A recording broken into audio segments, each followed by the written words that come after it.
Okay, so we were talking about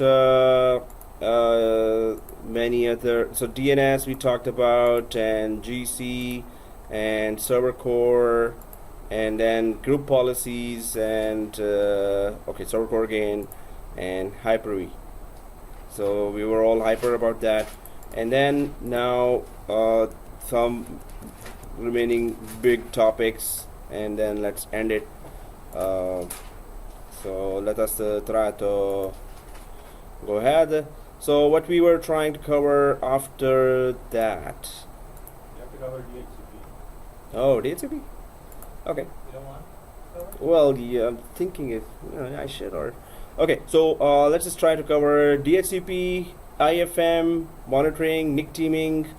Whoa, okay. Because when you talk about it, then, each topic starts taking time. So... Yeah, the important ones. Mm-hmm. The one the interviewer asked us questions. Oh, yeah. So DHCP and so first of all, DHCP, of course, the purpose is Automatically assign the IP address to the client.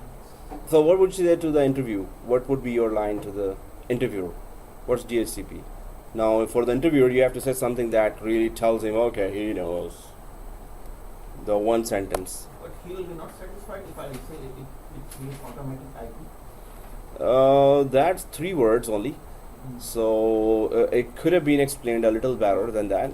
So the shorter the answers, the less he's impressed. The longer the answer, so he will know more. At the interview, they want to know how much you know about anything they ask. So if you keep on talking, so they normally stay quiet. So they wait that, okay, he will keep on talking. If he's like, 2-3 words, oh, then they say, okay, so now I have to cross question. So he starts getting annoying. We can say dynamic host configuration protocol. DHCP provides IP address to multiple computers automatically. Yeah, so IP management for computers, we can say that, and or dynamically maintains and manages IP address. So DHCP maintains and manages IP addresses. It assigns. Yeah, that's. I don't know why I'm doing that. This is not good. This is not good for my health. Okay, so it assigns them automatically. Okay, that's the first thing. What is what is exception in DHCP? Then reservation. Then advanced options. Then okay, so yeah. Exception will not take assigned IP. Assigned IP. You could give example. Why you have assigned that this IP don't take assigned IP. Okay, assigned IP could be. There's always a range we normally introduce. So there's always a range we introduce there. So as a system administrator, you will be putting aside some of the IPs for manual use, static use, and a range you will assign as assign as for dynamically dynamic use. So there's a static use range and there's a dynamic use range. So you have to plan that yourself. Now from the static and dynamic range, so where does exception apply? In dynamic range. So are you sure? Yeah. Okay, let's see. So there's a static range and there's a dynamic range. An administrator will put in his mind, he will think, okay, I should set aside some IP addresses from this range to this range for static use only. Static use means yourself you're putting, and then there's a dynamic range. He puts it in the address pool, the exception. You know what I mean? Like Okay, address so pool is the area that we configure these exception IP addresses. So when we assign the IP addresses, it will ask you, right, which IPs you want to exclude. yeah, We select, right? So it So- gives you an option. So we select which IPs we want to exclude. from within the the pool range we assign. Okay. So yes, exception is in DHCP we can choose a set of IP addresses that DHCP will not distribute from within its assigned dynamic range. So what we have given already to DHCP from within that range, whatever we put in exception range as well, so it will not distribute those set of IP addresses. So the difference between so exception and then reservation. Reservation, we need the MAC address for the actual computer, so that it reserves the IP for that in case if the IP gets expired or lease is done. When the lease is done, if that computer still needs the same IP, we use the MAC address to reserve the same IP for that. And if the computer is gone, it's going to take away the IP, right? Take away the- That was our trap. It's Yeah. a reservation. This guy is good. So no, but what happens when the lease is gone or the computer is gone? Then what? Nothing happens. It won't take it back. So the IP is forever given to that computer. So when does it take it back? After Suppose. that expiration lease period, you know, that 8 days or 30 okay. days. No. Hey, Tarun is disagreeing. Even after the lease is expired, it won't take It's it still reserved. So when will it? Suppose the boss says take it back. What do we do? You have You to can manually get it. take it back. We have to manually. How? By static time. How do we manually take it back? You go to the reservation. Yeah. Remove the reservation. That's it. So if the IP is reserved, suppose the laptop that whose IP is reserved, if the guy is gone for 1 year, laptop is not in the company for 1 year, and DHCP is after ending the lease time, it is just checking. It will never take it back. It can never take it back. So because it is reserved. Reserved means it's kind of a static IP, but it is given actually from DHCP. It's not from static range. As if we have actually given the IP, but it's not we have given. This DHCP has given. But this IP is within the reservation. Within the And, yeah. Within the reservation, and in between there is one IP, so we cannot delete the full reservation. We have to delete one IP only. Full reservation? Reservations are done IP to IP. Yeah. Not IP. It's not in range. the range. No, so we have given a range to a DHCP, right? From within that range, we choose one IP only, and then reserve it. No, If we want to choose another in IP, the range, there are 5 IP. Again, we are reserving 5 IP. You're confused. no, that's exception. Exception. Exception is different. Reservation. So what's the difference between exception and reservation? Now I gotcha again. Let's see. That's why I was just placing them together. So what is the difference between the two? Exception doesn't need the MAC address. Reservation needs the MAC address.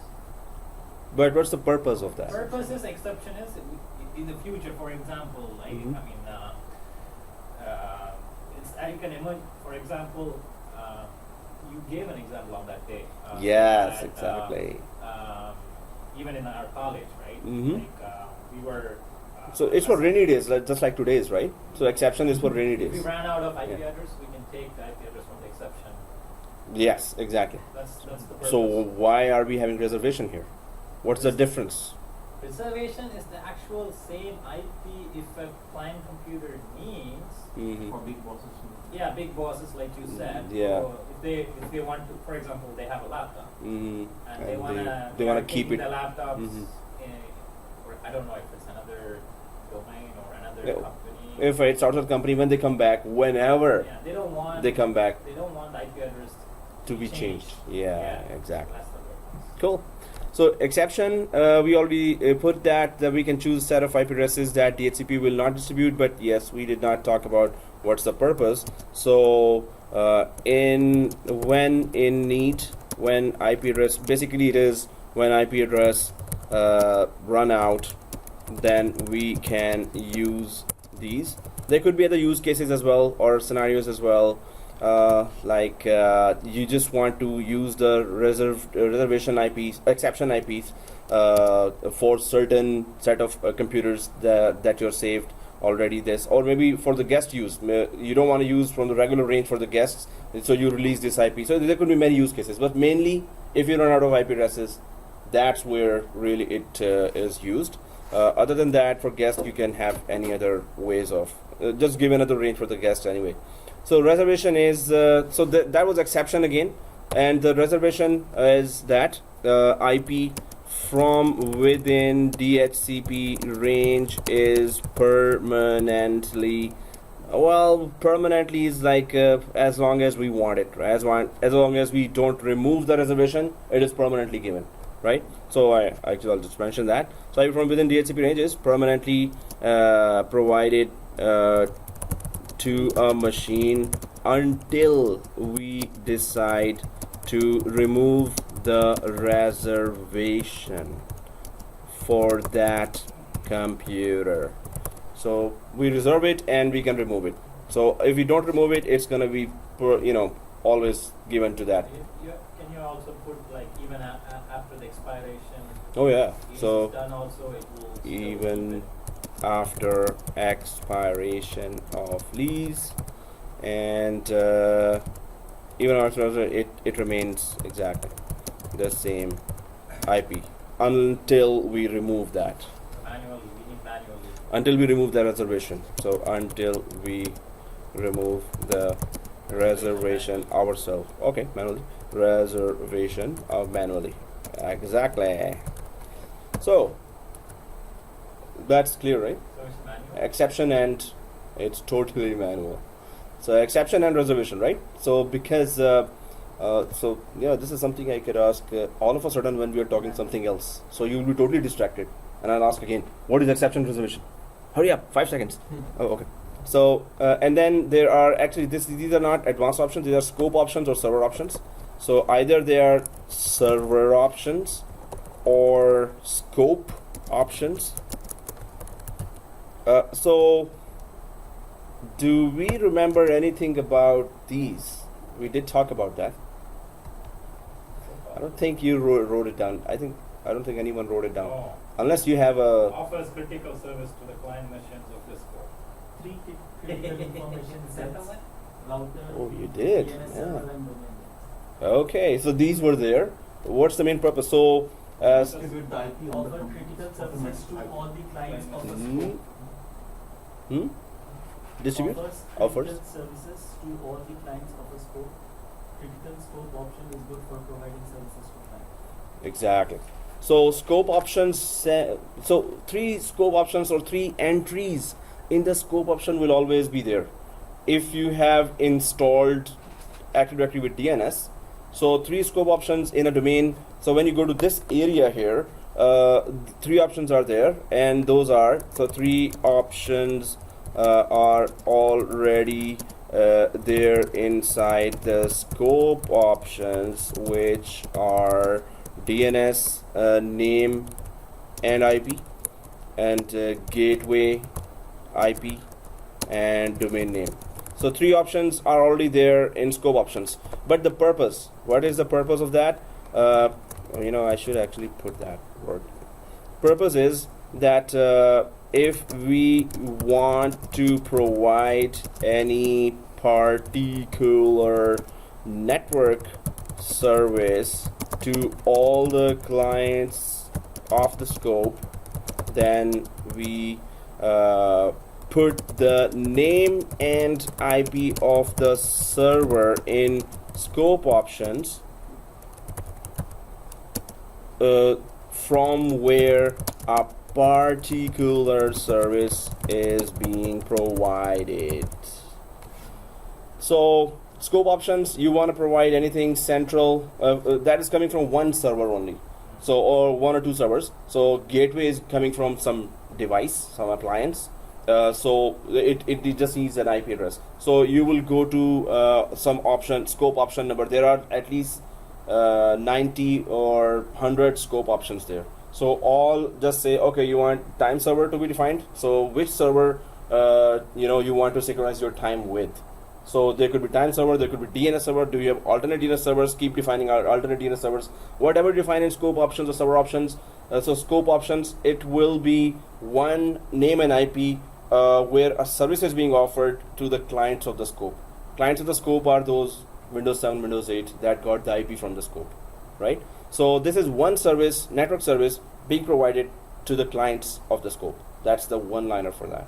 So we have three services defined there. One is DNS. They all need to know DNS. All scope clients need to know what is our DNS. Otherwise, they're not going to function. They all need to know what is gateway. So otherwise, they're not going to communicate. And they all need to know what is the domain name. And without that, also, they cannot properly communicate through DHCP to that domain, Microsoft domain.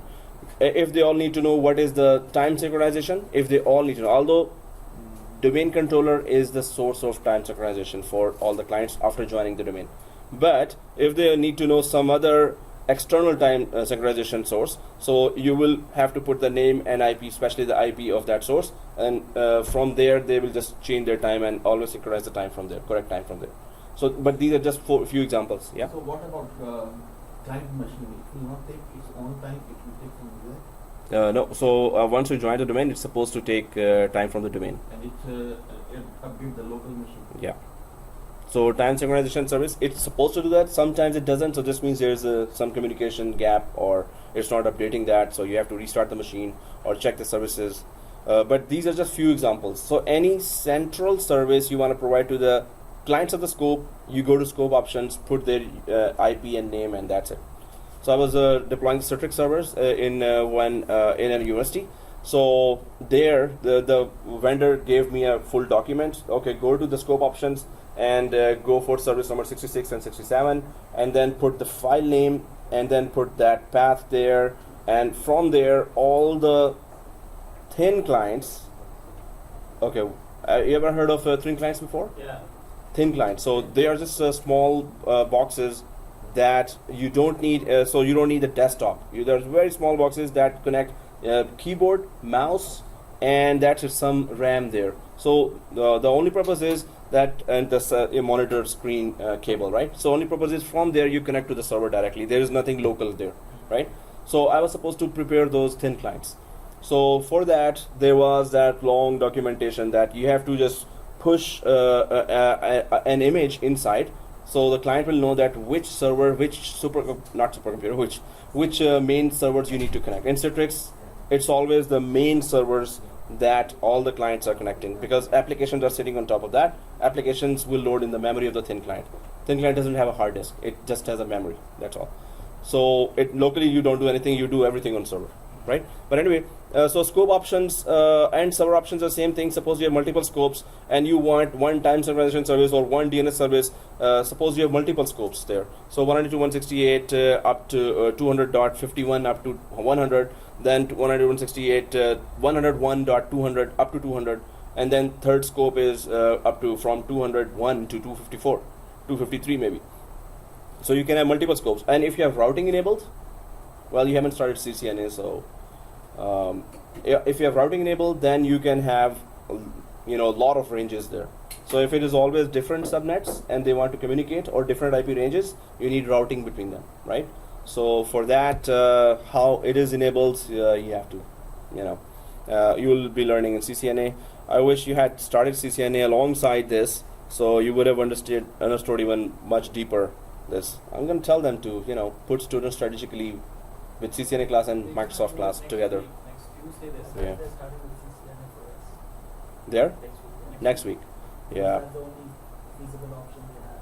Oh, okay. Yeah. Now I'll be asking them that strategically place them together, start CCNA early. So, but they want students to first go through A plus and Network plus, right? We haven't done any class. Or Network plus you've done, right? Yeah. Is it done? No, Like done. Oh yes, finished, but we haven't reviewed or? examined the exam. Oh, okay. So, yep, but those concepts are crucial to understand these concepts as well. Anyway, we still have to understand scenarios and still have to apply the whole environment at home as well. Okay, guys, so this is server options, scope options, and then DHCP has much more services there as well. So there's lease time. What was the lease time? So, yeah, one liner for lease time. It is what? It expires at a certain period. Lease duration preferred. Yes, that's one of IP the. address Lease expires between at a IPs. Sorry? It is what? Oh. It's back the IP address. So, You prefer duration until when the preferred duration? the computer can keep an IP. Yes, that's the main purpose. One line definition would be how long an IP can be kept by a computer that is given by DHCP to it. So how long can the computer keep it?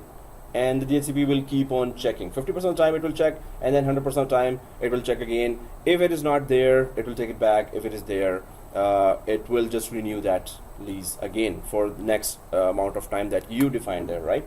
And we talked about all the lease time factors as well, that why would we want to give a long lease time? So 999 days, it's a good idea to put that lease time there, right? No, 30 days. Okay, that's where we are confidently answering. So that's good.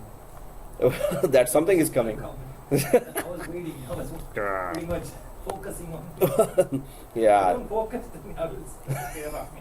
that's the ultimate purpose, to trap. Okay. Okay. Now I have to think of something else. This At guy- once you will say this yes. guy takes sip of coffee every time to keep you Yeah, he's awake, right? always Yeah, like- I have coffee. Yeah, I haven't been able to trap, maybe Yeah. once only, rare event, but I haven't been able to trap Tarun for long. Once only, yeah. So that's good. You're pretty focused, and seems like you've done this course 50 or 60 times before. Oh, could have. So, like at once I say no. Before even I complete the sentence, you're saying no. So I'm saying it wrong deliberately, but you're saying, oh man, he got it already. Seriously, is he reading my mind or what? So that's good. Okay, guys. So lease time here is how long an IP can remain with the client from DHCP. So DHCP checks every 50% of the time, and then when lease finishes, it just renews it if the client is there, or take the IP back if the client is not there. So it only exception is the reservation. Only exception, which is another service, but it's just in a sentence I'm using. Only exception is the reservation, that it cannot take away if the computer is not there. So the DHCP didn't have much, but if you have something in the notes that we did cover there, so just in the wizard of DHCP, we had that few pages there that we just discussed, and there is that wins on option was there as well, which is Windows Internet Naming Service, which we did not use. There will be no questions coming in the exam, and also that it is discouraged to be used, but it's just their option. The option is still there because some large companies, medium to large companies, still have it because they put it way back. So this is but it is a proprietary protocol. It is a Windows proprietary protocol for name resolution, and is being deprecated. Anyone knows what that is? It's no longer Did you used. spell it correctly first? Deprecated. Oh, hey, I'm using Missing I. proprietary. DEPRICA. No, really? No, it's DEPRECA. So it's not RARE. Yeah. Okay. So, but now I'm not using the primitive application. I'm using the PowerPoint. That's so good. So there's a spell check there, and it's a nice change for me. So it is Windows proprietary protocol for name resolution, and it's being deprecated. Microsoft encourages DNS to be used primarily for name resolution. Okay, Deprecated means anti. so it is being removed, deprecated. It's gonna be not used anymore. And many of the services Microsoft announces, okay, it will be deprecated, and they keep on going for next 10 years still. So it will be deprecated when it is gone. Then we will know that it was being deprecated. So, And you also need Mhm. to talk about API. DHCP is not oh there. yeah, exactly. And you already know the definition. What is a PPUG?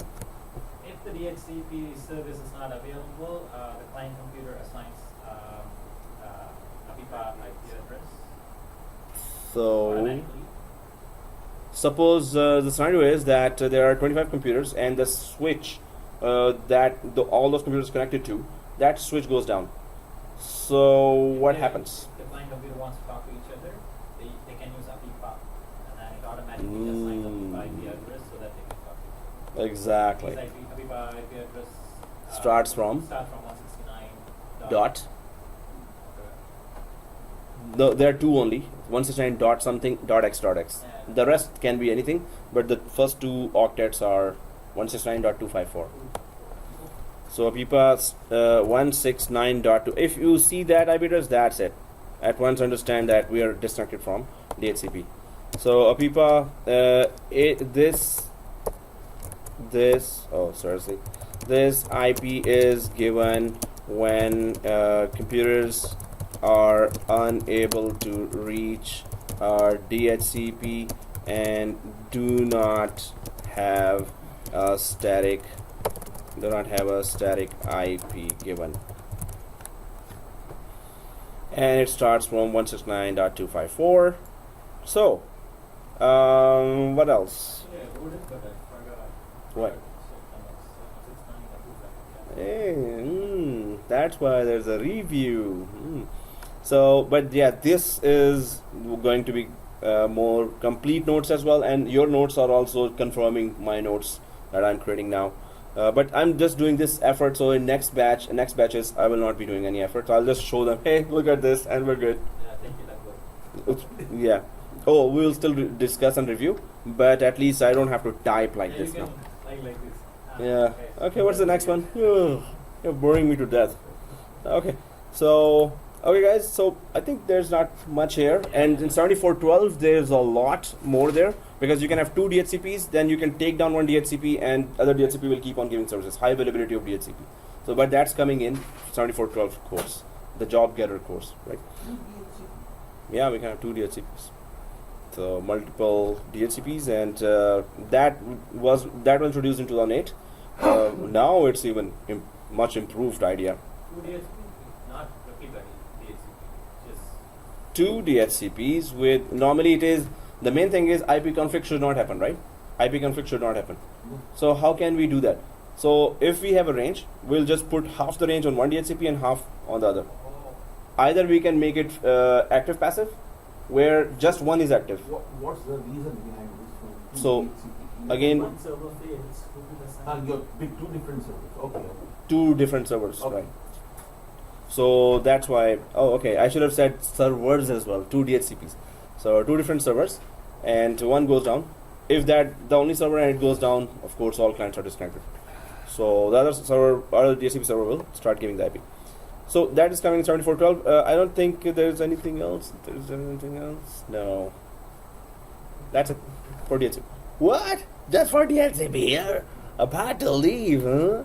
Although, we're just four, we can chill, but we have to still cover that topic. that we're gonna leave today at 12. No, 11. What's the point in coming then? Just for 1 hour class? 10, 15, 11 is already... It's 20 minutes left in 11 anyway. Oh, I'm just saying 11. No, we're not leaving. Actually covered fully. Review is fully. Yeah, till 11, whatever I cover, right? So, okay.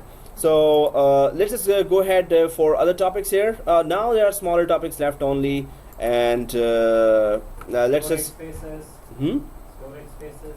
Oh, that's not small. So, okay, let's just go ahead and storage spaces. Okay, now we have a scenario, a lot of scenarios coming here. So, difference between RAID 1, RAID 5, although there's a slide there that actually tells the whole thing. But these are like main points of those. So first of all, even before that, what is RAID 1, RAID 5? Before that, what is storage pool and storage pool? Okay, right click and fix that. And storage spaces. What's the difference between the two? Pool Group in of the physical disk is storage pool. Group of what? Group of physical disk. Exactly. That's what it is. That's good. You can both go to interview, right? Okay. So together. And Michael gets that. And Michael gets the It's not job. even here. Oh, we decided who gets the salary, who gets the job, right? Salary is with me. Yeah. Always. He already If I was reserved with it. you, I won't even bother going to the interview. I will give you commission. Okay. Wow, that's good. So we can have multiple And you interviews. can do another I job. don't trust you. Storage pool and group of. Physical disk. What do you mean? So why do we use that group of physical Put, disks? For example, we can put multiple hard drives and make it a pool. Like for example, in order to create RAID, right, we need multiple disks. Like for example, if you want to use create RAID 5, you need. No, it goes to another, if anything goes down, it Mhm. goes to another disk. Oh, that's RAID 1 and RAID 2, RAID 5. So Storage pools are created to create storage spaces on top of them to create volumes. but so that- storage pool itself is what? He's talking about storage pool. So Group yeah. of physical disks. Yeah. That's it. Yeah, I was gonna say correct, but you kept on explaining, so I was like, okay. These guys are putting everything. It's just That's asking good. storage pool. That's Yeah. it. So storage pool, exactly as you said, group of disks, physical disks. It has to be physical disks grouped together, either SSD or magnetic. Even they could be mixed disks, or they could be just one type of disks. So a group of disks, grouping of disks actually is grouping of disks. So as soon as you have 5 disks and you go to storage pool, right click the storage pool and create the new pool. When you go for new pool, it just asks, okay, how many disks you have? That's it. So if you click those, select your disks, this means you're just whatever pool name you have decided, it's going to put those disks under that pool name. So that is a group. Now do whatever you want to do. You want to create RAID 1, better make sure that you have minimum of 3 disks. And if you have RAID 5, okay. RAID 1 has 2. No, I'm just looking at them. No, I try to be serious for 3 more seconds, right? So it will let So I was like, and inside I'm like, ah. Okay. So what was that? So minimum in RAID 1, minimum, 2. and maximum. Okay, and RAID 5, minimum and maximum. minimum 3, maximum Maximum 5. 7. RAID 5. Okay, we got 2 guys now. 32. It depends. Yes, 32. It's not 7. Maximum I was asking, right? Huh? Newer RAID 5 is 32. Newer RAID 5 is 32. Are you talking about old RAID 5, new RAID 5? Both. Please. Both. No, old one is 7. Both 32. Both 32? Yeah. Why did I write 7? Why did you both write 7? So, oh, somebody was copying somebody, right? So, No, older RAID 5 supports minimum 7 disks. Maximum 32 disks? Minimum 3 disks and maximum 7 disks. oh, that's for newer RAID 5. No, no, no.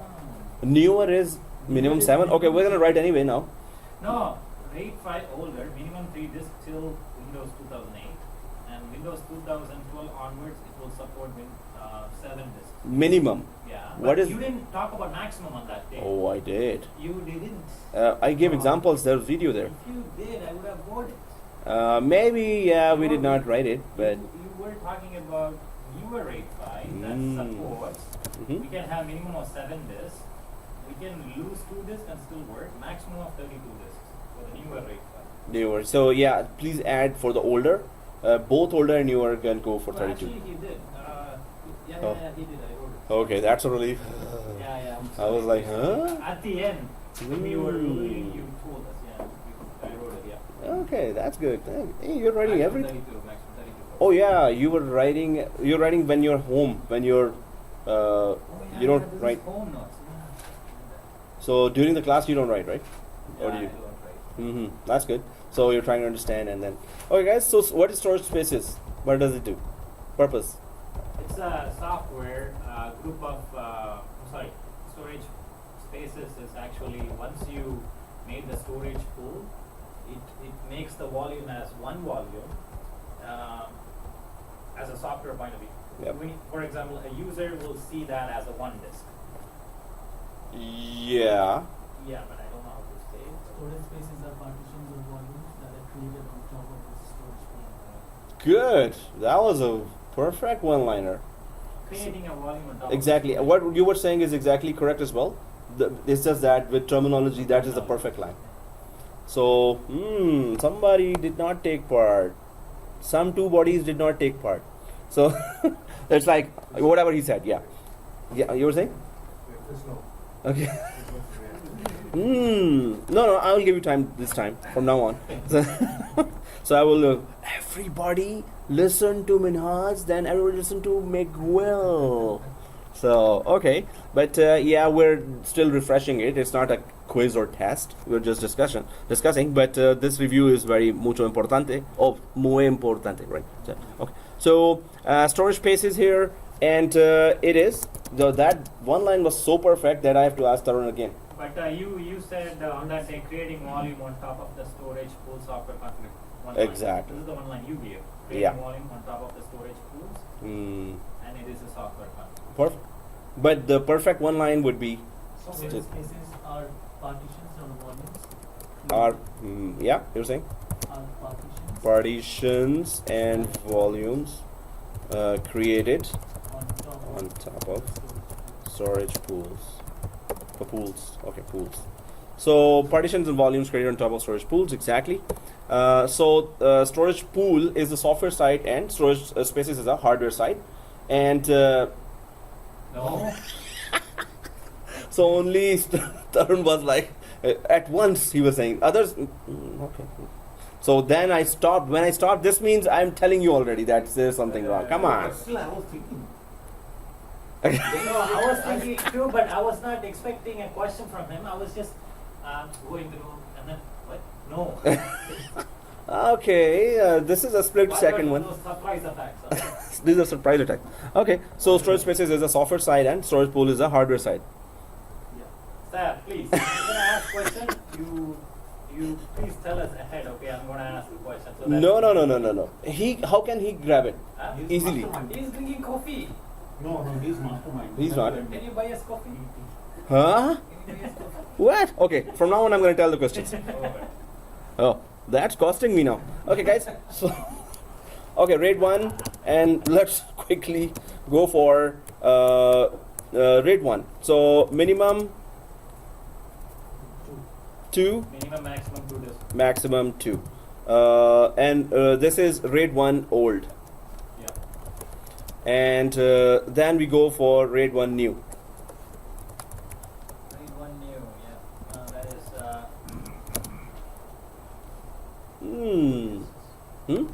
Minimum 5 disks, maximum 5 disks. No, 3. No, rate 1 new, minimum 5 disks, maximum 5 disks. Yeah. Minimum 5 disks, 5. maximum 5. 5. That's rate 1. So the difference between rate 1 old and new, what's the main difference between the two? In the old one, you can just tolerate a loss of one disk, and in the new one, you can tolerate loss of two disks. Exactly. So can tolerate, well, that's a long word, so can lose one disk, and here can lose 2 disks. So that would be just one table like notes that you would just go for. So can lose 2 disks. And older rate will work only with up to 2008. Newer rate will work. Oh, that we need to. So older rate will work because that option is also on 2012.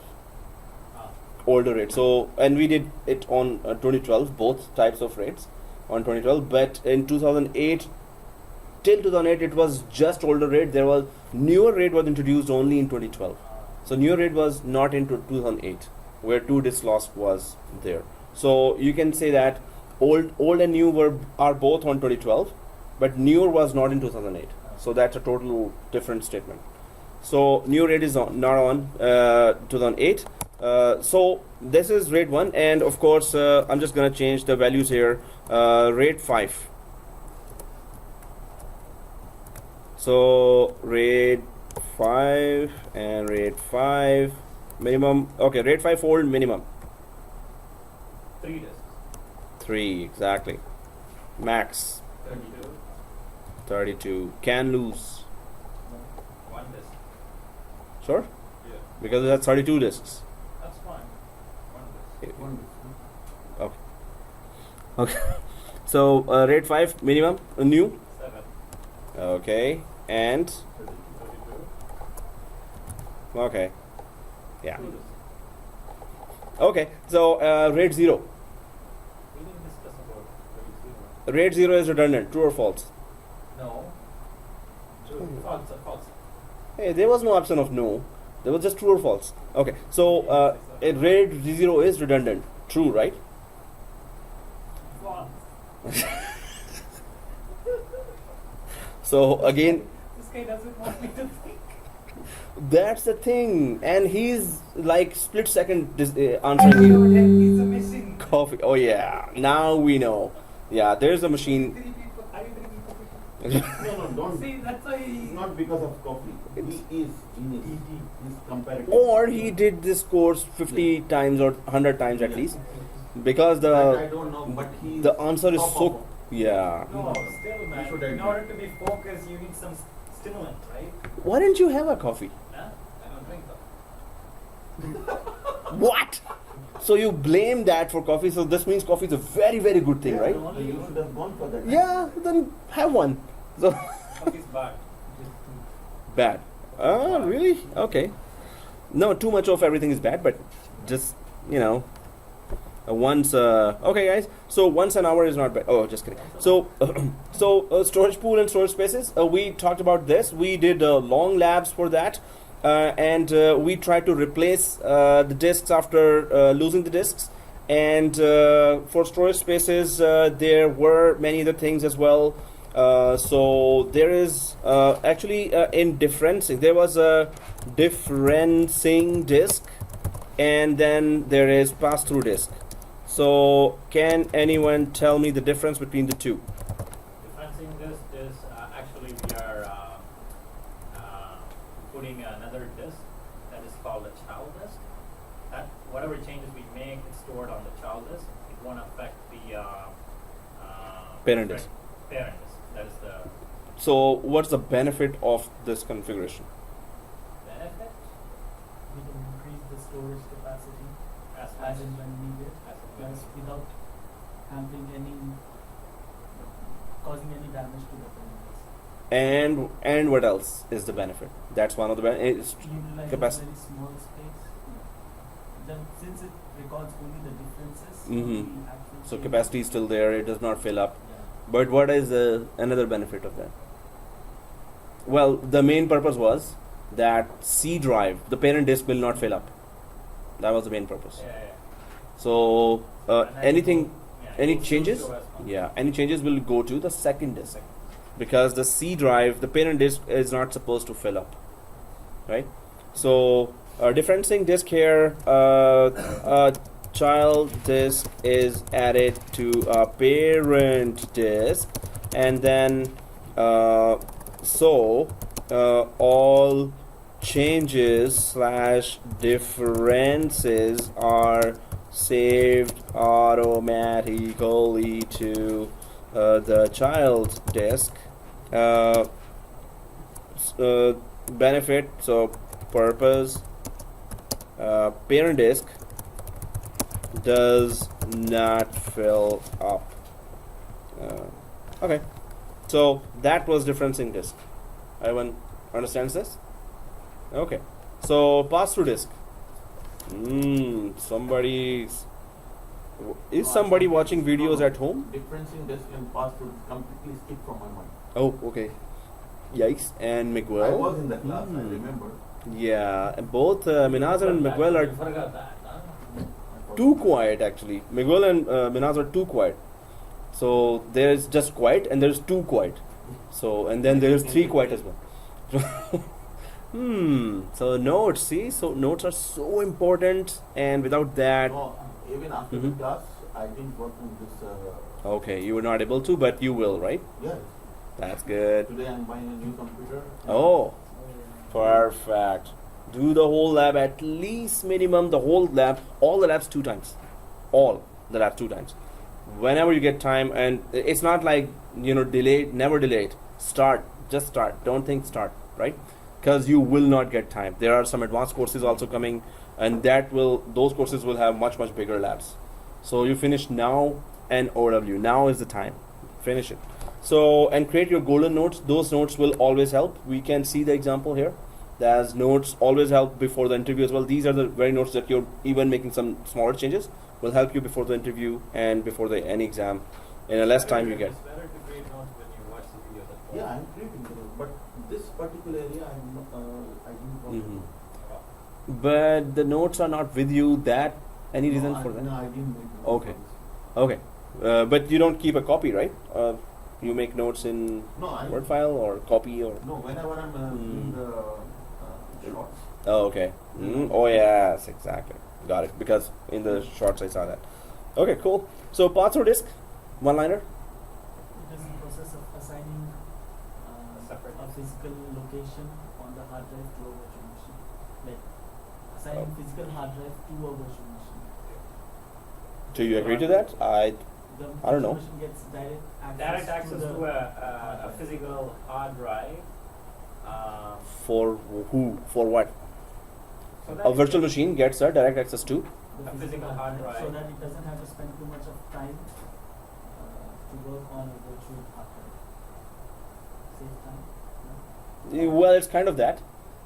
So what would be the better technical detail? Yeah. It doesn't go through the virtual disk.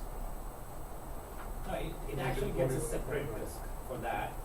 What's It the doesn't share benefit? the- So what's the you're saying? It doesn't share the. The hypervisor is eliminated. So what's the benefit of that? Why would you do that? Speed. So you're saying speed. Anyone else? Speed. No, that VM can have a separate disk no one can access. Like no other VMs can access, or Yeah. even the host cannot access. So why would you do For that? that VM. hmm Why would you do that? No? Why would you do that? Why would you do Speed and Speed of what actually? that? Read write speed. I/O. Exactly. IOPS. So input output speed per second. IOPS. IOPS. Right. Yeah, you said on that day you can put a static hard drive, and then solid state hard drive. Oh, yeah. Read write speed. That's important. So pass through disk, a VM, a virtual machine, can access directly a physical disk.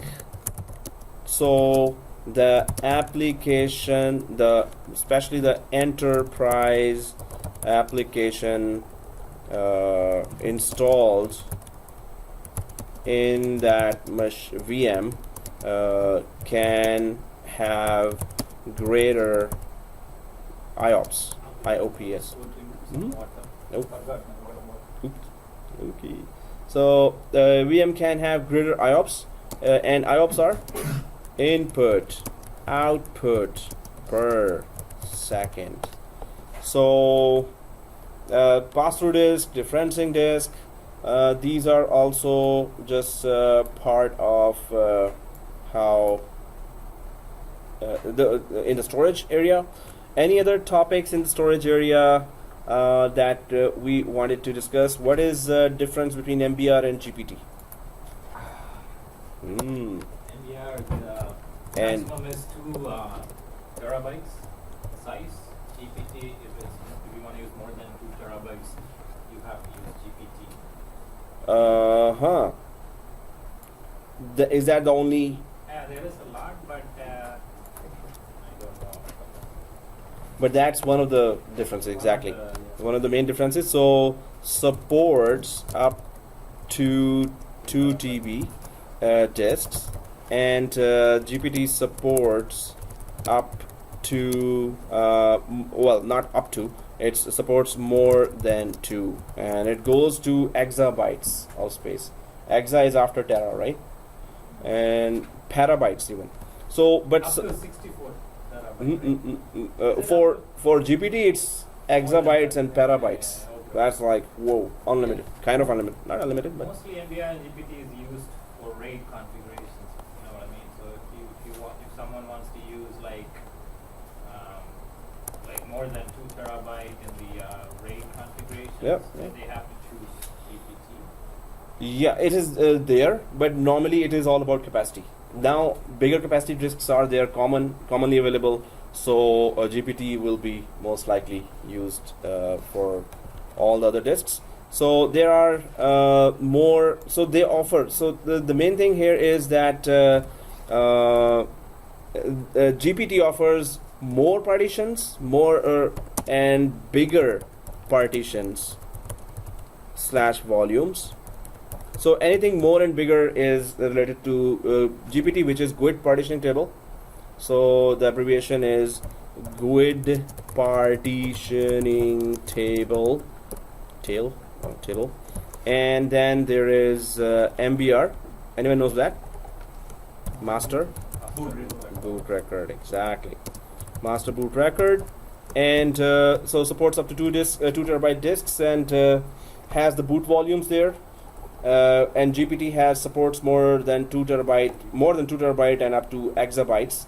More partitions, bigger partitions, and volumes. Why do they name as GUID partition? GUID partition table. So this is just name given for anything, that feature for storage that supports bigger and bigger. So GUID partition table, what is the reason of giving this kind of name? Yeah. Partition table is always for the file system, that what kind of partitioning table you have, and but GUID, I have to actually ask them myself, that why did you put GUID there? Why not BMW or Yeah. Tim Hortons? Bigger partition table, PPT. Yeah, that's bigger partition table. Hey, that's a good one. BPT. So, okay, guys.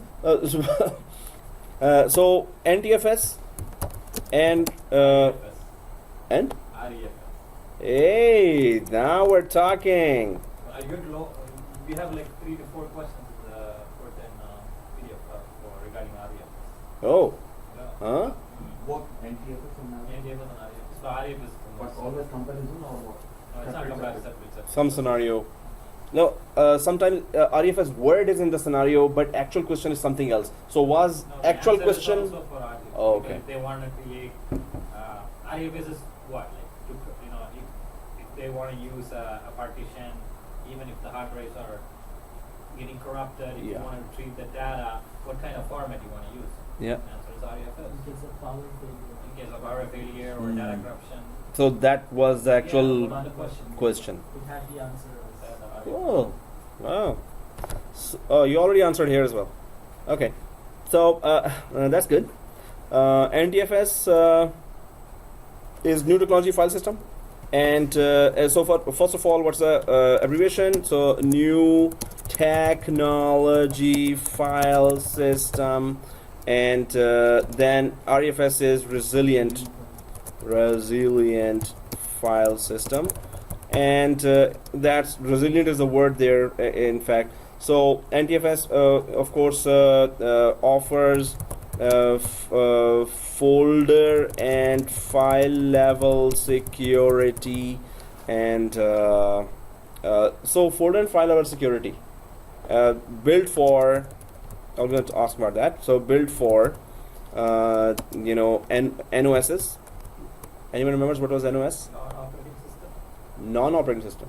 No operating system. No operating system. Network operating system. That's a good one. No operating system at all. That's Yeah, actually, when you were taking that. non-NOS and NOS. I did use that. Also, I was saying no. Yeah. No operating system.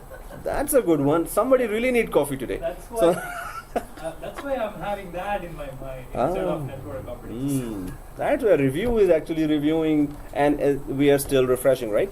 So built for network operating systems, or NOS. Offers file level and folder level security. Anyone knows what that means? Folder and file level security. What is that? So it was against FAT32.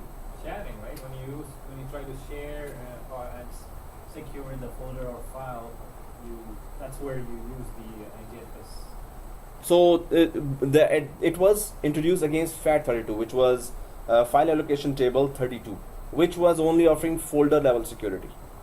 So it was introduced. No, it will protect your file. So you could protect your folder with permissions in FAT32, which was in Windows 98 and Home editions. Then NTFS were introduced for network operating systems, that if you want to use a network, even one file can be protected. You know how it can be protected? I want to protect one file. I created one text file, TXT file. How can I protect it? What do you mean? Just right click and protect. Okay, right click and there's a button called protect. When you click protect, it protects. No, Oh, okay. just right click. No, what is the actual option you go to protect it? There is no Right-click protect button there. properties, and then you go to security or There is sharing permissions and security permissions. You go to security permissions, and the main thing is you remove everyone group there, and just yourself added there. If yourself added there, then anyone logs in from another account cannot access that file, right? So double clicks that and access that because everyone's permission and anyone else's permission has been removed from the file. So NTFS was offering file level security as well, but before that it was not introduced in. And if you have done Linux, it's a totally different file structure and security structure. Yeah. But is it if you protect the folder, the file will be secured by itself? That's very Hey, that's the first time you hurt his feelings. Otherwise, he was doing that thing for everyone. So it's a good one, right? Everyone agrees to that. That's why. Everyone agrees to that. This is the first time you're doing that. Otherwise, it's his job to do that. yeah, exactly. It's my job. To hurt feelings, others It will feelings. be brutal. Brutal. Yeah. Man, one word for you: reckless. That's one word. That's reckless. That's why. So More words than that's why I was. mean. No, that's too Okay, more. More filter. What, Filter. last class, right? Go ahead. Last. What do you wanna I'm say? pressing you again, unfortunately. Push him. No, but the thing is, he was the first one who started the exam. So let's fill with praise as well if we have, Go ahead. shared. But you are an example for others. Definitely, Answer the you're question. not going perfectly as. But what was the answer? What was the Arifas? question again? What do you Yeah, that's okay, guys. This is a question for you as well. Now let's see who gets it. If you protect a folder, automatically file gets protected. You're saying that, right? So I'm saying file level security as well as folder level security. So can you tell me the difference? I mean, folder level security was in FAT32, but in NTFS it's file level security and folder level security. What's the difference? The question was, I wanted to ask was, in Uh-huh. the FAT32 had only folder level security. So we can secure the folder, but still someone can, if they try to crack the folder through some, Yes. hack the folder, they can still access the file. It is open, which is not Then secure. there is no security for the file anymore now. That's then what's the use of folder security? No, so cracking could be done, but now there are two levels of security instead of one level of security. Right? So it's the main door is locked, suppose, and then the second door is locked as well. Now you still have to spend some time to open that as well. Or there are, suppose, some files only present in the disk. You can only secure the files as well. Only files if they are present as well. That's acceptable. Yep. But I was thinking that Yeah. if folder is Protected. Why do we even need file level security? If a folder is protected, Mhm. like a user does not have access to it, but there is a file inside that particular folder wherein a user has Yes. access, how will he reach that file? Or probably when he opens the folder, he'll see only that file. There is that permission as well, that you don't even see other files. But the main thing is that this is another scenario. I thought you were talking about that scenario, but I'll tell that. So there are one folder for the department, and suppose 10 people are supposed to access that folder. But one guy says, okay, I do not want anyone to mess with my file, which is inside a folder that is being shared by 10 people or 200 people. So you can protect a file when you have to share, but still you want to protect that file. That, okay, among those 200 people, I want only those 10 people need to access my file. So they will see all the files, but when they double click, the rest of 200 people 190 people, they will not be able to access. Only 10 people will access while they are seeing all the files. Hey, we're supposed to have access. No, you don't. You're not supposed to if the owner doesn't want you to have access. That's NTFS introduced that. But what you were saying that okay, if the guy does not have a folder level access but have a file level access, you have to give the folder level if you want to give file access. So you cannot block that guy on the folder level and still let him have the file level, right? So you cannot do that. Do we understand what we just talked about? Yeah. We don't understand, right? But it's too much work on NTFS. Oh, we Because did we the have- permissions. But if NTFS is the file system, smart enough file system, if we secure the folder, by default it should secure the file, right? Well, yeah, but that's just one line of security now. Why it's not doing Folder, automatically? hackers, it's a piece of cake to, access the file. So this is just one type of security. There are always security mechanism above. Main security mechanism in every bank or any large organization would be the encryption now. That would be the main security now. Then the permissions as well. File level and folder level. So you have three securities now. Folder level you secured, file level secured, and then you encrypted the whole thing as well. Then you have to highlight all the the big range of file and secure that one. Or just right click the folder and encrypt it as well. So But change the permissions and encrypt as well. Two types of securities are there. So it is individual security on different levels. If you don't want to put, it's up to you. So hacker will just have lesser time to access your files. And if you put security after security after security after security, at least a hacker is taking time. This much time you could have arrived there, right? You could have arrived at that time. So the main thing is nowadays, it's not like we cannot be hacked. It's everyone says it's a lie now. We cannot be. So they just say make it so longer process that the hacker thinks that now it's useless. By the time I will be able to hack, this information is useless for me. So delay as much as possible because there are geniuses. You can never say that we cannot be hacked. So make it longer process. So much, put so many hurdles that by that time you would have detected that and somebody would have come or some alarm would have triggered. So make it difficult, but we cannot claim now that nothing can be hacked. Everything can be hacked. Make it more difficult. So that's the approach nowadays, that put one layer, second layer, third layer, fourth layer, fifth layer. So it will take some time. So that's why those bank robbery movies, they take the whole movie to just rob one bank, right? Oh, okay.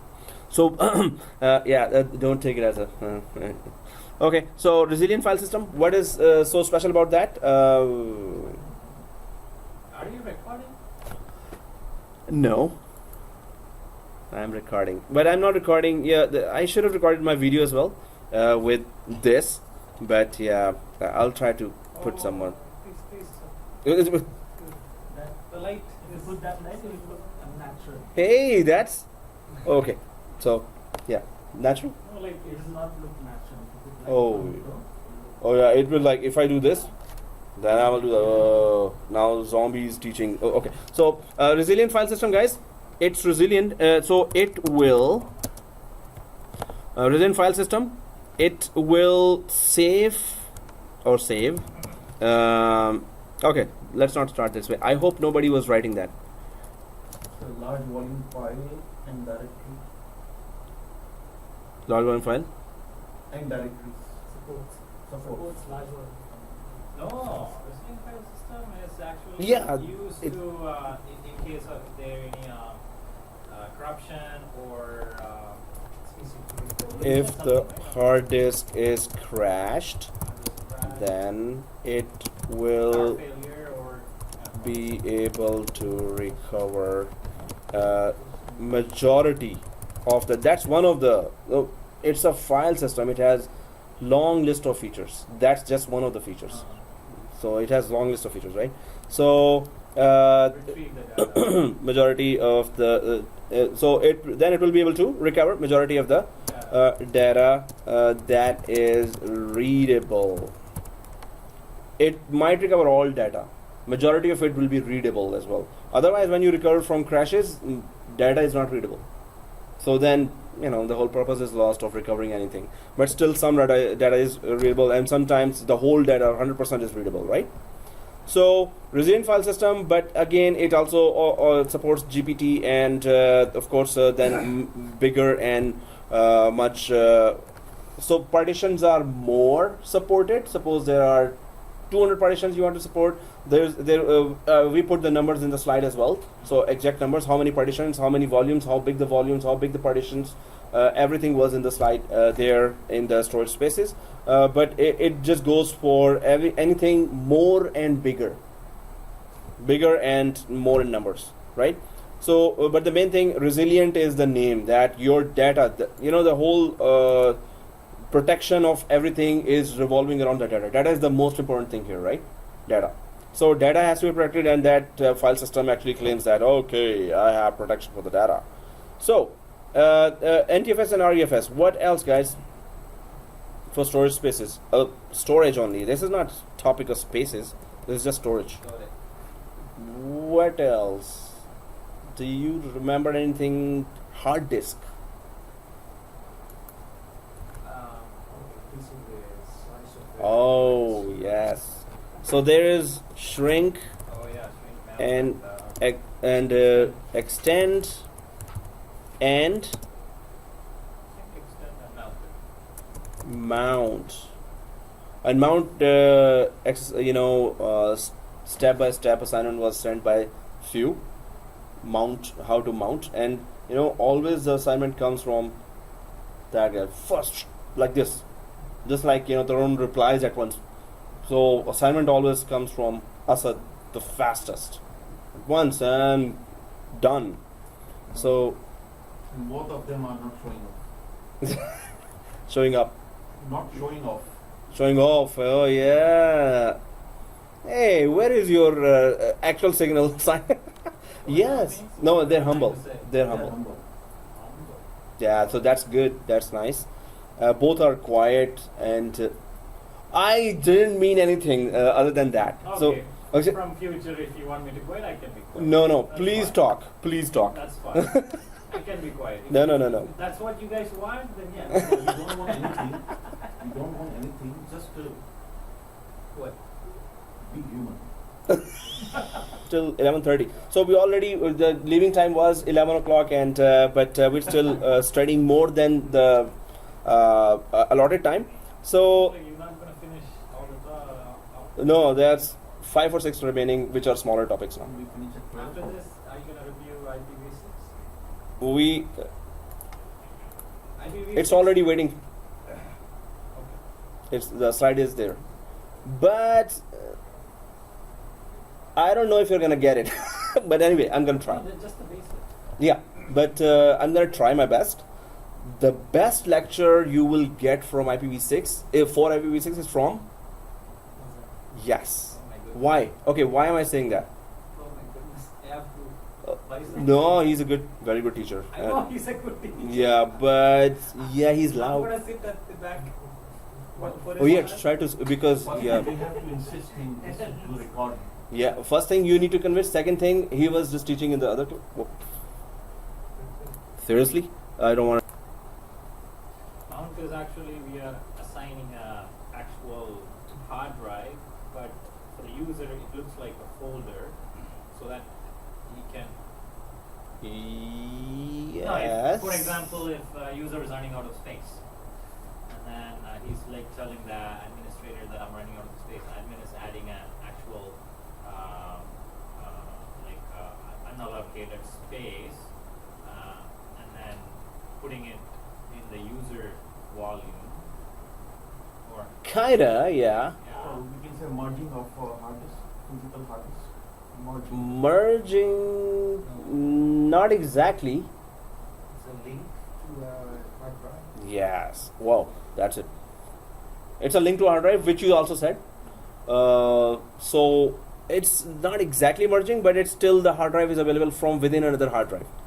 So All the hard drive have the separate partition, not one physical hard disk. no, so there are 2 physical disks, right? Okay. So the second physical disk you did not even format. It's unallocated space right now. So you give that second physical. So there's 1 terabyte and this is 1 terabyte. This is filling up the first one. So the second one is totally unallocated. You didn't even format it. So you give the link of this drive inside here. That's all. So once inside this first drive, you double click that, you're inside a usable space of that drive, the second drive, which you haven't even formatted. That drive is hidden. It's not going to be visible from File Explorer, right? It is a hidden drive.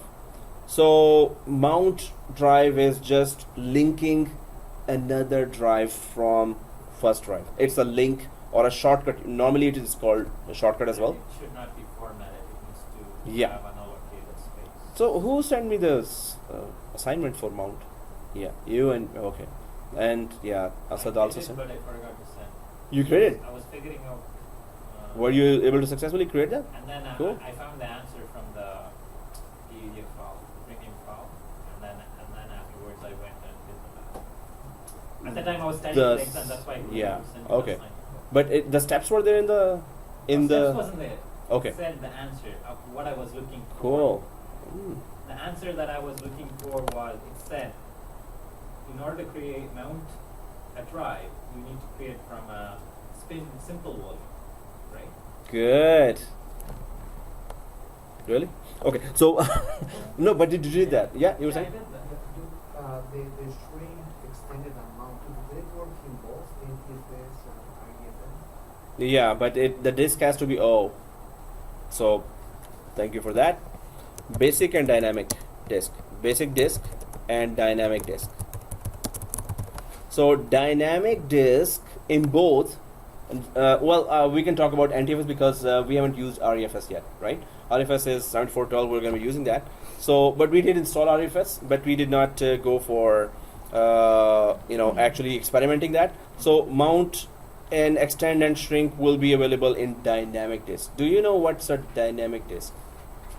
We did use dynamic disk every time we were doing what?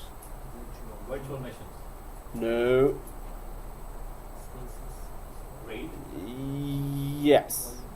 RAID. When we were doing RAID and volumes, it is not possible on a basic disk. Basic disk does not support advanced features. So suppose you go to a basic disk, right click, all features will be disabled. Span volume, RAID 1, RAID 5, mirroring. So everything, as soon as you enable something, suppose you want to enable RAID 1, RAID 5, what will happen? It will first say, I am converting it from the basic disk to a dynamic disk. But don't convert a basic disk which has operating system inside. Otherwise, it will be not bootable. So if it is already basic disk and you've installed operating system. So, but these are available. Mount is the main thing. Extend, shrink is like, it extends and it shrinks. Okay, true or false? To extend a disk. Okay, so that was just extend a disk. You can add the space of another formatted disk. Again, you already said no. Okay. So you said no, but I'll ask the reason. Question. To extend a disk, you need the space of another formatted disk. Okay. So you say yes, you say no, and anyone else? Again. Balls. Okay. So now the reason. You said first, so Yeah, because it's already extended, so we cannot provide any more space in that one. no. So we can extend, but No, it's extended already, and you are asking for. so suppose you're running out of memory, not space here in one disk, and you want to extend it. So it is just 200 megabyte left, and it is 1 terabyte. You want to make it 1.5 terabyte now. There is another disk already there, and you want to use the disk space of that disk now. But it is formatted, you said. Yeah, I said it is formatted. So it was a different scenario Oh, in okay. my mind. So what about this scenario? Can you extend it? And how do you extend it? So now I'm saying that, and you said no, and you said yes, that if it is another disk we want to use the space of, and it is formatted, can we extend this disk by using the space of this disk? and it's formatted. And it is formatted, No. the second one. It shouldn't be formatted. Then only we Yeah. can. It shouldn't be formatted. Yeah, it That's shouldn't why be I said formatted. no. Okay, That's why- that's what you're saying. Yeah, You two are That's why saying. I said no, because it's formatted. So you two are saying that. What about you? No. Why? Because it's format. Format. You need unallocated Yeah, space. unallocated space. Plus the space has to be available immediately after the existing. So this line agrees, but what about the previous line? Yeah, I think I remember now. It has to be Unformatted. Okay, sir. Yeah. So definitely extend. We can use the space of another disk which is unformatted.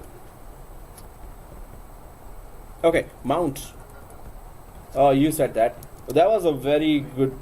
It is a link to another disk. Or we can do hyperlink. It's not a hyperlink. So yeah, but so basic disk, it does not support advanced features of redundancy,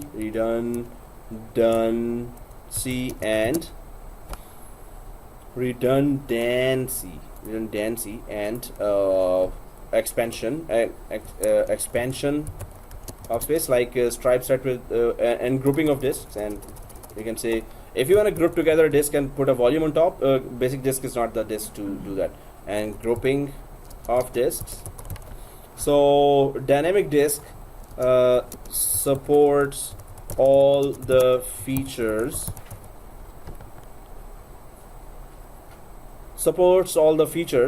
of redundancy,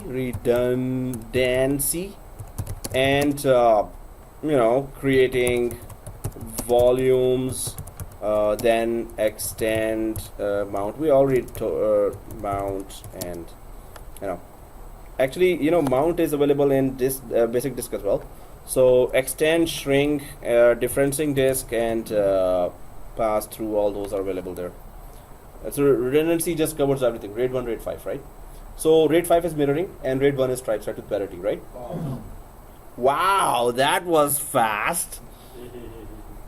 Okay. So next time if we answer like this, There's a biryani, right? you should buy a biryani. Are you kidding me? I was just joking. There is a biryani, right? You actually went for that. When the college. Okay, correct. Okay, guys. So the next time when we observe a question, in case we are not attentive and we still give a right answer, you will buy us a biryani. So what does Minhas says to that? I'm not attentive, bro. Okay. No, just say yes. Yes. Yeah. What? Yes. What? Because if any student saying to Biryani. me, it means it's in favor of me. Yeah, of course. One day I have to bring, because this is I'm counting that this is the 13th or 14th time during the whole course. It has come. Biryani demand has come from only one guy, but now demand is increasing. You were demanding Timbits from the first. Yes, so stay with Timbits, right? We bought in Timbits, So right? see the comparison, No, Timbits and biryani. No, It doesn't matter. Oh. The comparison. It's What $2 matters and is- $10. What was demanded and what was provided. Exactly. Yeah, you're putting a lot of pressure on your poor teacher, right? You want it. Poor. Okay. I want to be poor like you. Seriously? Ah. Okay. You know what? I'm gonna conspire with the college, and I'll put my money in that, because college is about to do a Eid party, so it will be a big biryani Once we, tray. you know what? Have you tried South Indian biryanis? It is, yeah. I think I've. There is a restaurant here. Uh-huh. One day I will buy everyone. I know I tasted the Muslim biryani. It tastes different. It's pretty good. But you have to try the South Indian biryani. If it is spicy, It is spicy. oh, But there is a taste difference. yeah, taste difference there. But if it is spicy, I will, have to put some sugar inside. Oh, yeah. Huh? You can't eat spicy. You don't eat spicy? No. Man, spicy makes me. For mutton biryani.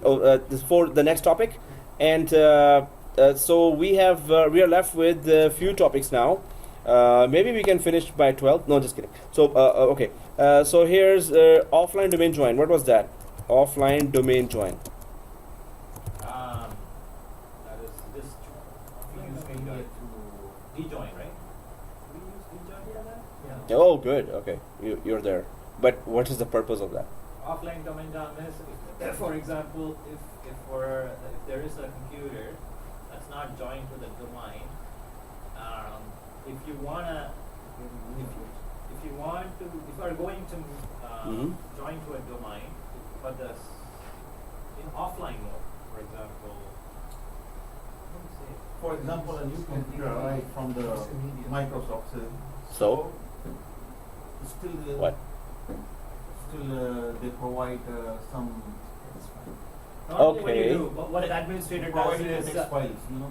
what that Oh, okay. administrator does is he either goes to that physical computer, which is connected to the network, and then go to system properties and join to the domain, right? But That's normal. Okay. That's normal. Or he can do it remotely. But if he doesn't have access to that computer, or if he doesn't want to do it remotely, but if he wants to automatically do it, he can write some program, like the rejoin command using that, and then he puts the file in a USB and then give it to whoever is. Got it. And then he So, copies that, and then all he does is he just sends the command, and then it joins the domain. okay. So if I want to ask that, okay, give me a one line for that. What would you say? Okay, online the Although interview point of view, this is the way we should keep on talking about the topic, right? So this is good. Interview point of, that's why I'm here. In order to get the online answer. Or else why am I here? Yeah. So interview point of view, you're trying to explain, right? That's good. So keep talking about the topic until they say, okay, yeah, I know that they know, right? So, but still, yeah, it has to be also to the point kind of thing. So try to use lesser words, but don't go for three or four words At only. that time, I know I will get the one line answer. Okay, but no one gave me a one line till now. Offline domain join is wherein you add a computer as part of the domain without being Okay, without being. online or without being Without being physically on that computer Huh? or without remotely. being, Mm, without mm, being connecting to the actual domain. Even So, Without creating the domain. domain is already there. Domain is already No, but we will give the text or what is a text file. Okay, domain should be there. okay. So everyone is trying. This is good. So offline domain join is that the computer is, as you said, not online. So when we say not online, it still is a little vague concept. But the main thing is that it is not directly connected to a network where domain controller is. So you join a computer to a domain while that computer is not part of the network that has the domain controller inside. So if the computer is not part of the network, then it could be anywhere. It could be even in the same building, but it is not in the pinging range. It is not part of the network. So even if you have disconnected the cable, that's it. Computer is disconnected to the network, right? From the network. So a computer can be joined to a domain even if it is not part of the network in which a domain controller resides. But if physically the Ethernet cable is disconnected, we cannot do this. We can do this. No. On the day he asked you offline means. You said that even though it is connected to the network, it is still offline, but it's not part of the network, you said, right? To take an example, when we order some computers from Yeah, IBM, that's what I remember. But even though the file is being copied, someone needs to run USB. the command. Go for USB and Okay, put it. who's going to run the command? That person he's going to run the command, the rejoin command? Yeah. So if the file is received, so suppose computers in New York and the company is in New York and you're in Toronto. So you want 50 computers to be joined to domain already. You will email or upload the 50 files to the cloud, and he will just download that. All you need to tell him is there's one command here, and this is one file per computer. So put that file inside, run that command, put the second file in the second computer, run the command, put the third file in the third computer, run the command, fourth, fifth, sixth, seventh, eighth. So when they are in Toronto now, all you need to do is connect the cable, and they are already joined to it. So yeah, if they are in the other city even, so it's total disconnection. You can still just send the file. Right, the file has. The main thing is the file, exactly, with the name and everything. So that's it. The lab was not that small, like lab was a little longer, but the definition is that's it. There's nothing much here. If we have, what else? Oh yeah, the procedure, create a file, text file, create a text file that has the name of the computer name, domain name, and computer name, domain name, and other info about this environment, other info, and then send this file, or take this file to the disconnected computer, and then just run the command against this file. So the only command, the file name, what is the command name there? What is the file we used? That is djoin. Was it djoin or netdom? Off file something? Is it No, that is still upcoming. So there was a command there, .exe command that we used, and you just mentioned it, djoin. So it started with djoin. So there was a djoin we used, .exe, and what else? Was there any other file that we used? Command? DISM? No. DISM is we use in some other scenario. Okay, so it is djoin for the Okay, guys. So let's just go ahead and there's not much here. It's a very simple concept. So any questions? Any notes you have that has something different? You have to create a user first, is that the User? Computer account we need to create. Yeah. So that's one command we give there and one command we give here in the client machine, right? Do we? Okay, guys. So then we have what are the topics we went for? Printers. Okay. What is print device? What is printer? What is print server? Print job? Spooler service? Pool? Spooler service and Pooling. printer pooling. Yeah, print. Actually, it's print pooling.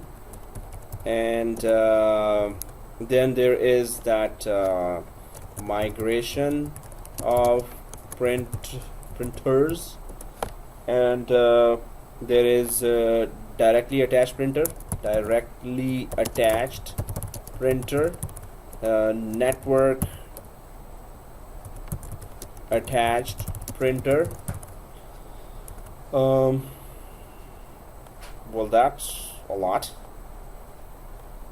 I think we're done with the printers, so let's just talk about that now.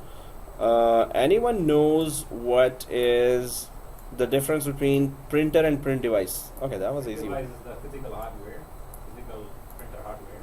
Okay, printer hardware. Yep. What is printer? Printer is the software that actually you can see, that on your operating system. When you go to view printers, it's the software. It is software. We normally call it something else as well. It's a software interface that is used to actually communicate with the print device. driver? Yeah, driver, printer driver. We also call it printer Right. driver, right? So it is the software that helps us communicate with the print device. the drivers of the printer. We can just put in bracket. So print server. So actual server which you have all the printers information. You know that piece of software. You know the second one. It has those information. For example, we have multiple printers. Yeah. Multiple printers, and then you, for example, a company has 10 printers, and if they want to add one, they actually put that information in the print server, the driver information in the print server. Okay. Cool. Cool. So that's what you said. Do you agree with that? Yeah. Print server. Okay. That's where clients access the server to have access to printers. So client access this server to access printers. Is that true? It's a The clients. Yeah, you were saying. So definition. yeah, definition. But you also said something, and you also said both are true exactly. So print server, it has a collection of. If I just say printers, what do you understand from that? It has a collection of printers. Printers is a driver of a printer, right?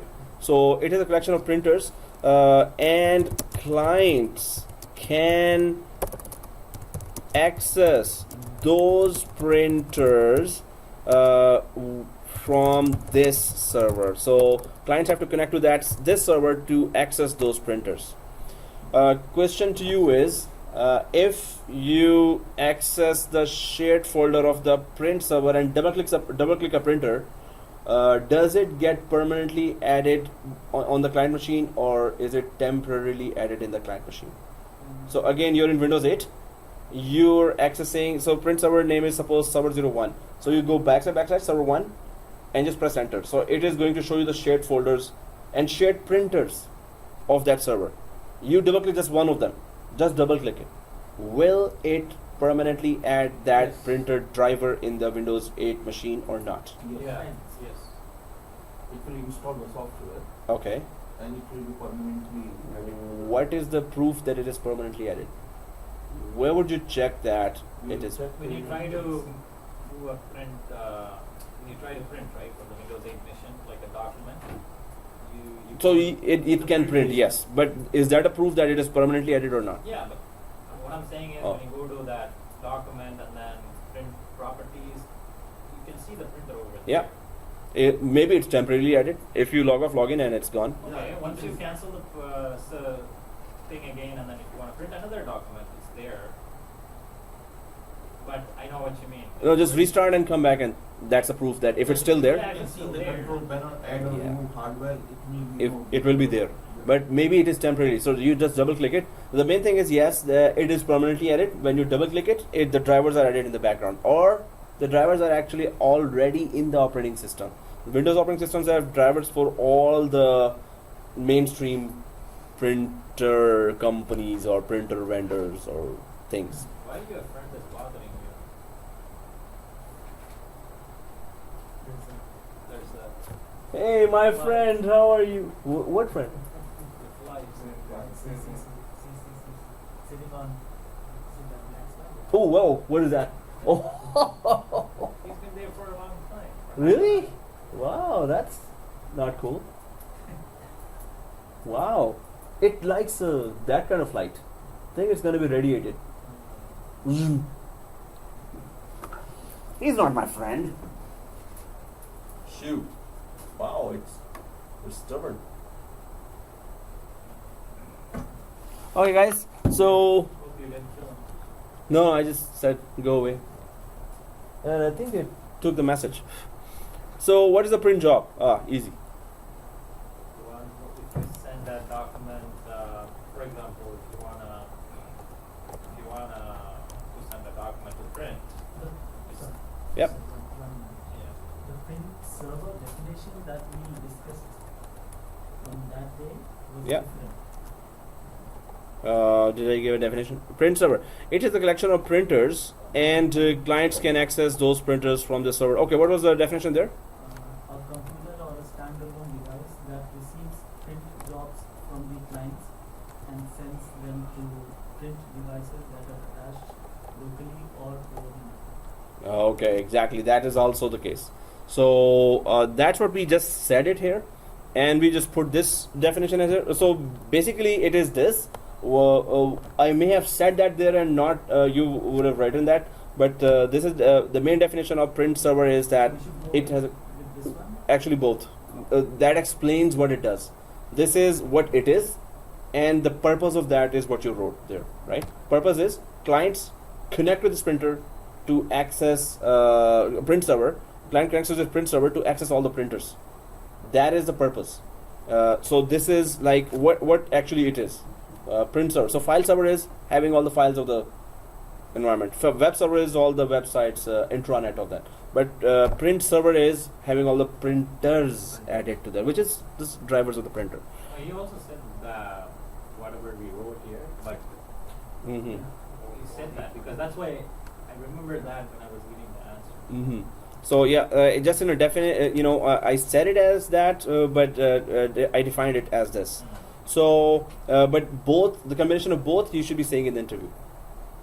So, the definition and the purpose.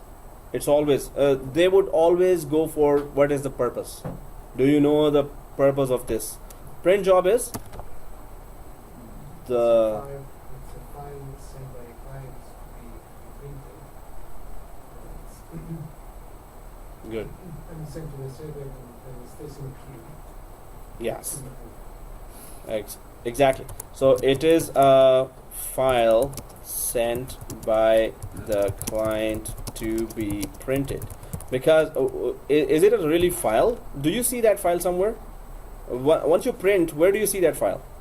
In the print queue. So you double click that icon that shows up, and the file is actually showing it's a PDF file or a text file or a doc file. So all those files are there. Okay, so we're pretty clear about that. What is spooler service? He's a manager of the print jobs. Sees the sequence of user files that will be sent to the production printer. Is that the only thing it does? It does a lot of things, but it's one. One of the things is that. What is the second thing? If it's off, we cannot print it off. Yes. So it handles the print jobs. If it is off, you cannot, print at all. The print jobs are queued then, and also you cannot do any add, remove, or modifications on the printers. This service is running the whole show. If you mess this up, so this service is running the, well, you can say that whole show, but that's not kind of a terminology based definition. So I'm just going to go for benefits as well. It helps run process. It processes, let's just keep it small, processes all the print jobs. If it is down, then we cannot maintain and manage printers, which are actually software installed. So if you just stop that, and we did that. Did we do an experiment on print spooler? We stopped that service. Then we tried to do a modification in any printer. We could not do anything, right? So what is print pooling? Like for example, if you have multiple That do what? Yeah. multiple printers. If one printer is actually having too much traffic, like job traffic, right? It can automatically sense that traffic to other printers. Load balance. Exactly. Load balancing, and the printers can be better if you put one type of printers or group of Yeah. printers. The same But way. yeah, so print pooling, load balancing among the printers. Load balancing among the printers. Print pooling, load balancing among the printers, right? So among the printers, well, that just says it actually. I can just explain. Okay, there should be multiple printers that. Yeah, lot of questions. Print pooling. No, in the exam as well. Yeah. Oh lot of shoot. questions. few questions I got from this. Even the PFL has like 20 to 25 questions from it. Migration of printers. You guys should be okay because since we are getting these reviews, when you read those PDF files, it's easy. For me, I felt tougher. One question on migration of Oh, okay, you saw that in the PDF file. in the PDF file. But you're preparing I am. 410, right? Yeah. Okay. Who was preparing 411?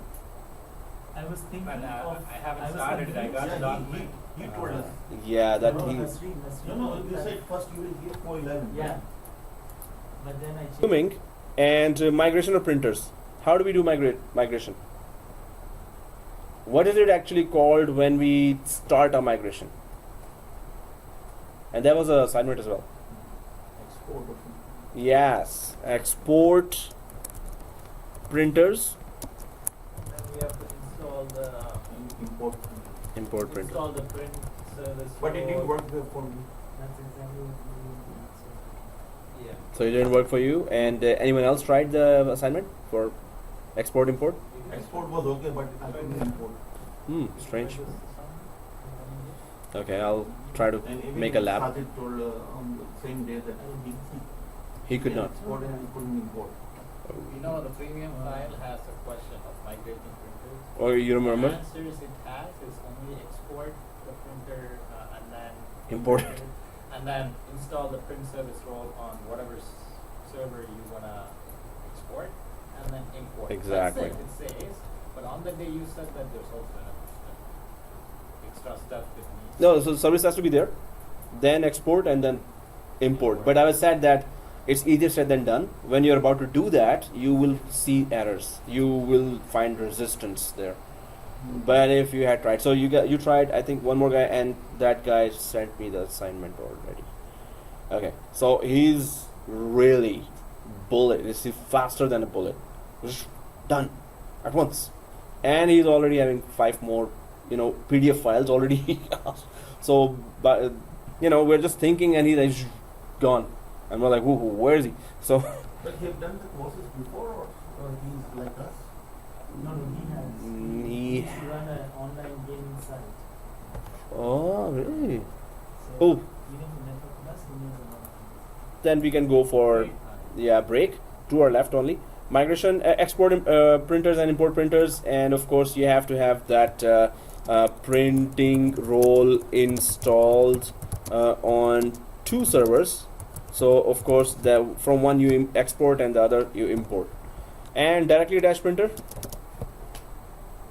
What is a directly attached printer? In case if the print server is down, you can if the printer is directly attached to the actual machine, you can still print. Yeah, it's the USB. With USB you're connected, but yeah, what you're saying? No, you were saying yes. Directly attached to your PC. It is directly attached printer is It's not a local. Directly attached. No, that- That's- Oh, okay. I gave a Directly attached printer. It's- Yeah, it's like with USB it is connected, and you can just print Oh.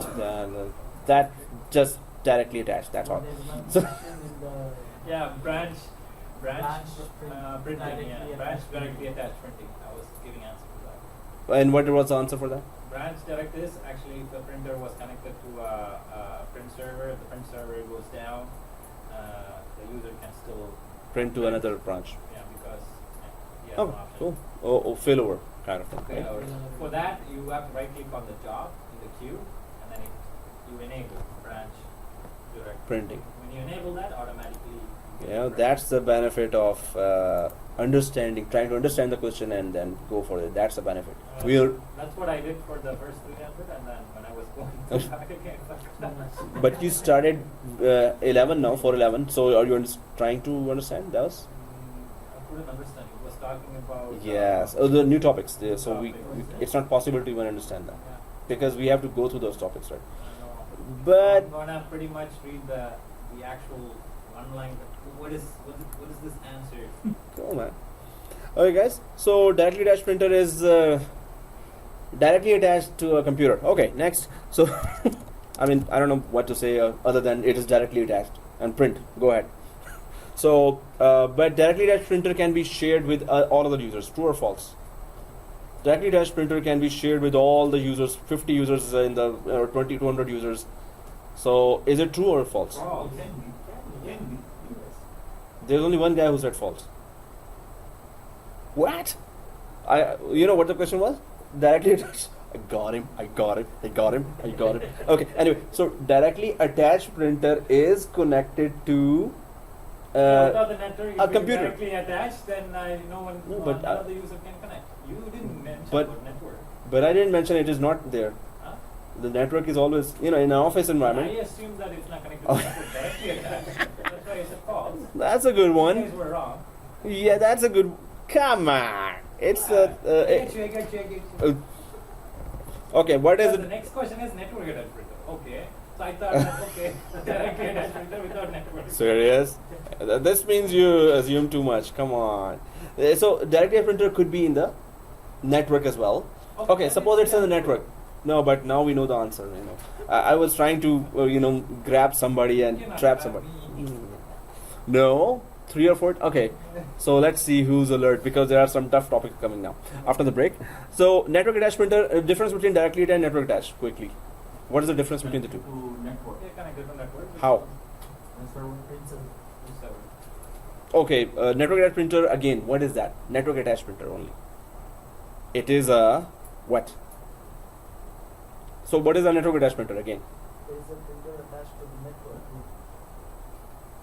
Yeah, yeah. printer is a software. It's a print device Oh. which is attached directly to a print server. No. Well, it's yes, but technically tell me with terminology. Pure technical. It is a Okay, print device. server has these printers, and that is connected to a network where a user from a computer can able to send a print job. What has this to do with? No, you're still saying it correct, but it's like from around. I But haven't finished what it. is the exact? Oh, okay. No, but already the way it started. What network? Okay, start from here. Print device. Okay, start from here. A print device that is.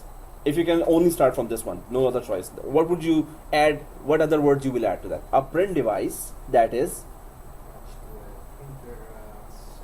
to a switch. A print device that is directly attached to a switch. Oh.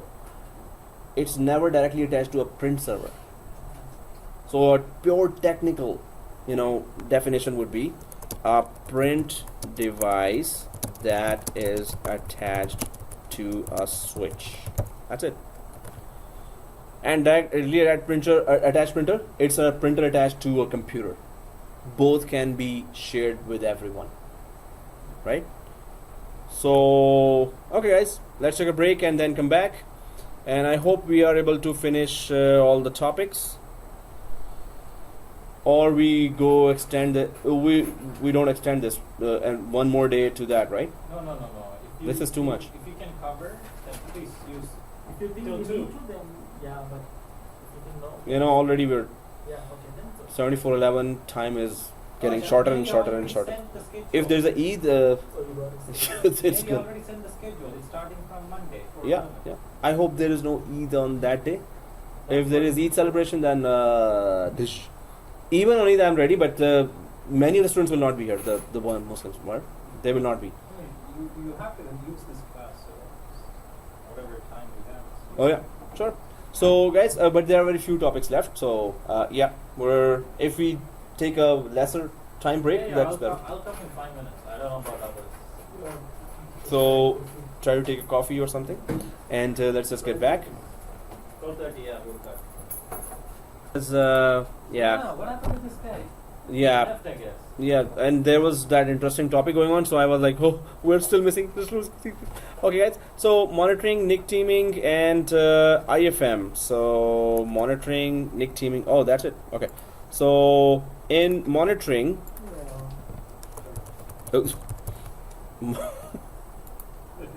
in some classes it was. That was in one or the two classes I was like laughing like. Look at the sound. But that's interesting, and it keeps us fresh, right? Although I then want to also yawn, but that's a psychological effect. So monitoring, we have a lot of ways to monitor. So there is performance counter, then there is task manager, We're and not allowed. I'm sorry. We're not allowed. With the Yes, only, please. only with biryani can come in. yeah. So and my friend is also again here. You know, Without invitation, yeah, the bug came is in. coming in. Well, no, please. So you got the laptop. That's good, Nobody is man. gonna buy us Woohoo! This calls for biryani, but anyway. Wow, man. Whew. Okay. So how much? Almost 1200. Wow. Zooming now, guys. So performance monitor, task manager, but there were 5 or 6 programs that we talked about. Anyone has those that Performance monitor, yeah, performance monitor, performance event viewer. event viewer, yes, good. But there's more. Event viewer, hmm? Yeah, data collector set. So exactly, data collector. System logs is connected to event viewer, right? And yeah, you were saying resource manager, Resource monitor. resource monitor. That was even more detailed. Recourse, SOURCE, resource monitor. SCOM. Okay, SCOM. Okay, and Forwarded events. forwarder, event forwarder. So performance monitor doesn't work. Performance. Actually, it's not counter; it's monitor. Yeah, you're right. Okay, so yeah, I think that's it. Or do we have any other? Not 5. Okay, so yeah, let's just start. So, what is performance monitor? What does it do? It monitors performance. Okay, next. So, okay, just kidding. So how does it? If I want to ask technical procedure. What does performance monitor do that gives us reports of any? If I say the next word, you will know what it does. So, so what does it do? Performance monitor. How does it take that performance? What's the procedure? Where does it put Counters. counters? Exactly. So it You already gave an put counters. answer. We didn't get it. It put counters on different areas of processor, memory, network card, hard disk, and the rest of the hardware. So counters are just specific code that just records specific area of performance. So processor, how many tasks per, how many threads are created there, how many tasks have been given to the processor, how fast it is during peak hours, and how many processors are there, and how the tasks are divided. So there are many aspects of, and you can just add 1 counter, 2 counters, or all the counters. Give me all aspects of performance of just processor, then just the RAM, then just the hard disk. How much read and write is there? How much were only reads? How much were only writes if it's a hard disk? And how much space was used? So and idle process. How long was it idle? So there are so many aspects of each and every hardware component that we add there. So you choose counters and then you apply them, right? And those counters are specific code that sit on specific areas, or they try to monitor specific areas of a hardware component, right? Either processor, memory, network card, hard disk, and a lot more. So counters are those specific code that just manage or monitor different components of the same hardware, right? Of the hardware. So that's counter, and then we try to add some counters there for memory, and it just starts giving us graph. Okay, if memory is really being used 100%, so the graph would be up and it will stay up. If it is not being used, the graph will stay down. So the counter is just monitoring different aspects. of the hardware and even software, but mostly it's a hardware. So that's performance counter, and then we had inside the performance counter another option called data collector sets. Actually, it was data collector set. So what it does is, anyone has any idea what are the data collectors? Now you have the laptop, so I'm sure in 411 you will not be that quiet, right? So, okay.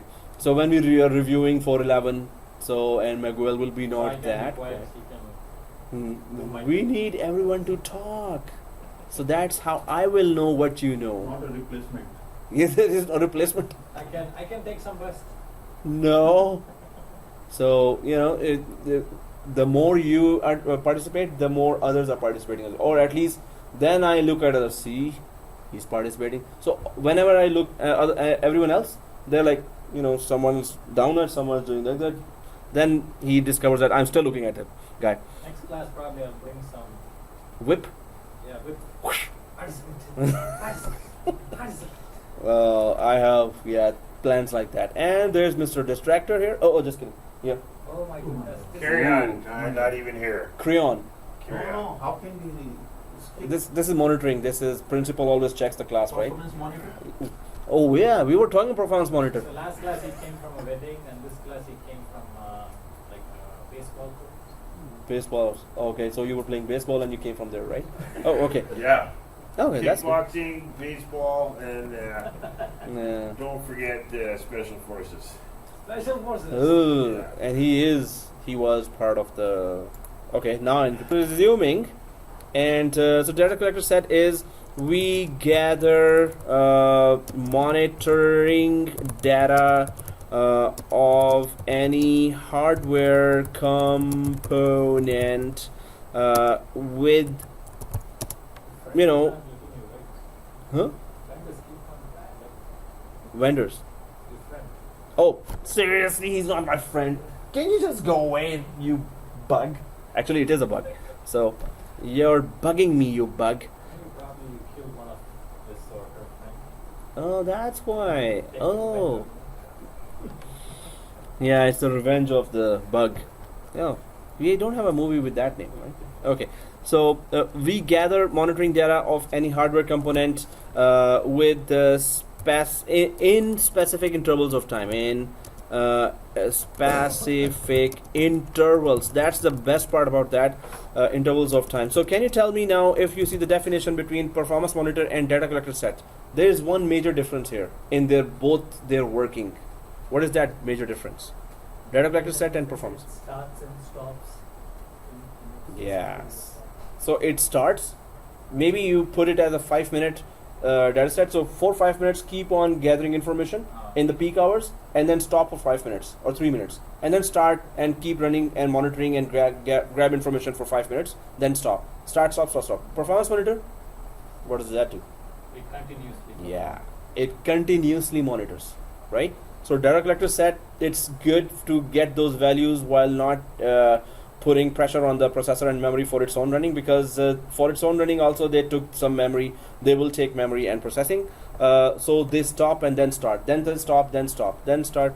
So you have intervals of monitored data that you can decide on that, okay, you need to increase memory, or what kind of traffic is there, and do you not to.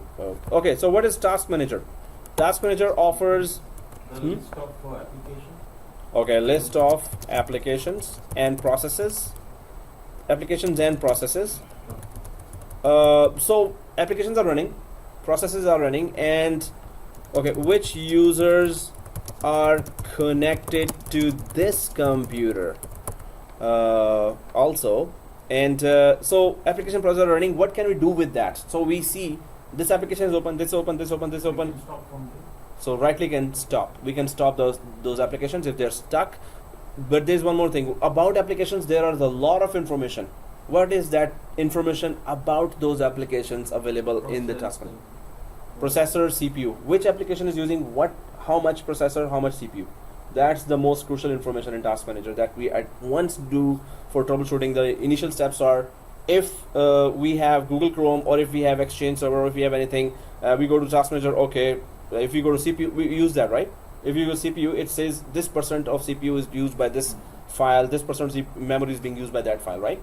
So that's very important. And some initial troubleshooting, we start from here. Oh, the performance is very degraded, so we go for Task Manager directly and see that what happens. And we, either Task Manager first we go, or first we go for Event Viewer as well, if it has red events going on.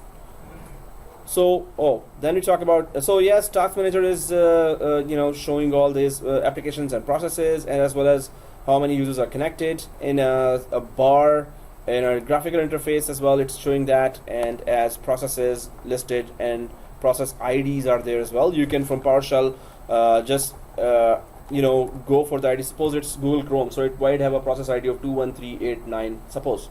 So you can just go for PowerShell and just this process ID, delete or stop that process ID. So, or you can just do PowerShell command and check all process IDs of some specific applications as well. Okay, so Event Viewer, what does that do? It pretty much logs all the events, like application, So events.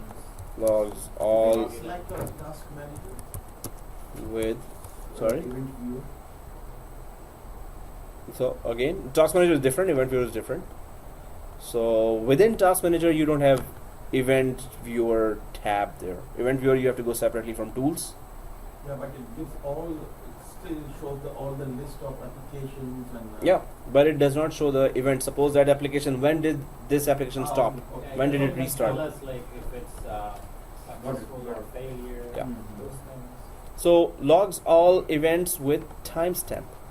That's the main thing about that, with timestamp. So whatever events are there, start, restart, shutdown of any Username. exact, and usernames as well. That's security logs of any services. Start, restart, shutdown of any services. That's mostly the reports come for those. This service started, that service shut down, that service is restarting. And then of course also which user logged in at what time. So it does all those, and application specific events. So there are OS and application specific events. OS and application specific events. Okay, so we did a lab on that. So anything else you want to add to that? That it's just reports, right? So different areas of what's going on in the computer, and it's Event Viewer. You can remotely do the Event Viewer of another computer as well. Other than that, not much to it. As a this is boring part. Yeah, so that's why in one topic, this is the second yawn in one topic. Oh, just kidding. So okay. No, it's actually fourth one. Yeah. This is the other two. Really? Wow, you're stealth. There was a stealthy yawn. It's like, and there is no sound. Okay, so okay, resource You monitor. want me to make sound? No. So resource monitor. It I monitors the think resources, nobody. CPU processor. What's the difference between performance monitor and resource monitor? There's a big difference. Oh my goodness, yeah, that also. When we go for comparison, then we know. Oh yeah. I mean like resource monitoring is more into hardware monitoring and performance But monitoring. performance already doing processor memory. It's just resource monitor concentrates only on 4 Good. things. What are the 4 1? CPU, memory, Memory, disk, and hard network. disk. Hardware is a network. So, and it is in depth, and all the it monitors only 4 major components, actually hardware components, which are components, which are hard disk, memory, processor, and network card. And it does it well, very well, network card. So so we can just say it monitors in depth. So in depth mean anything and everything about these 4 components. What files are using these components, how much of it is being used, and it shows by graphical interface or by graphs as well. shows by graphs. In depth.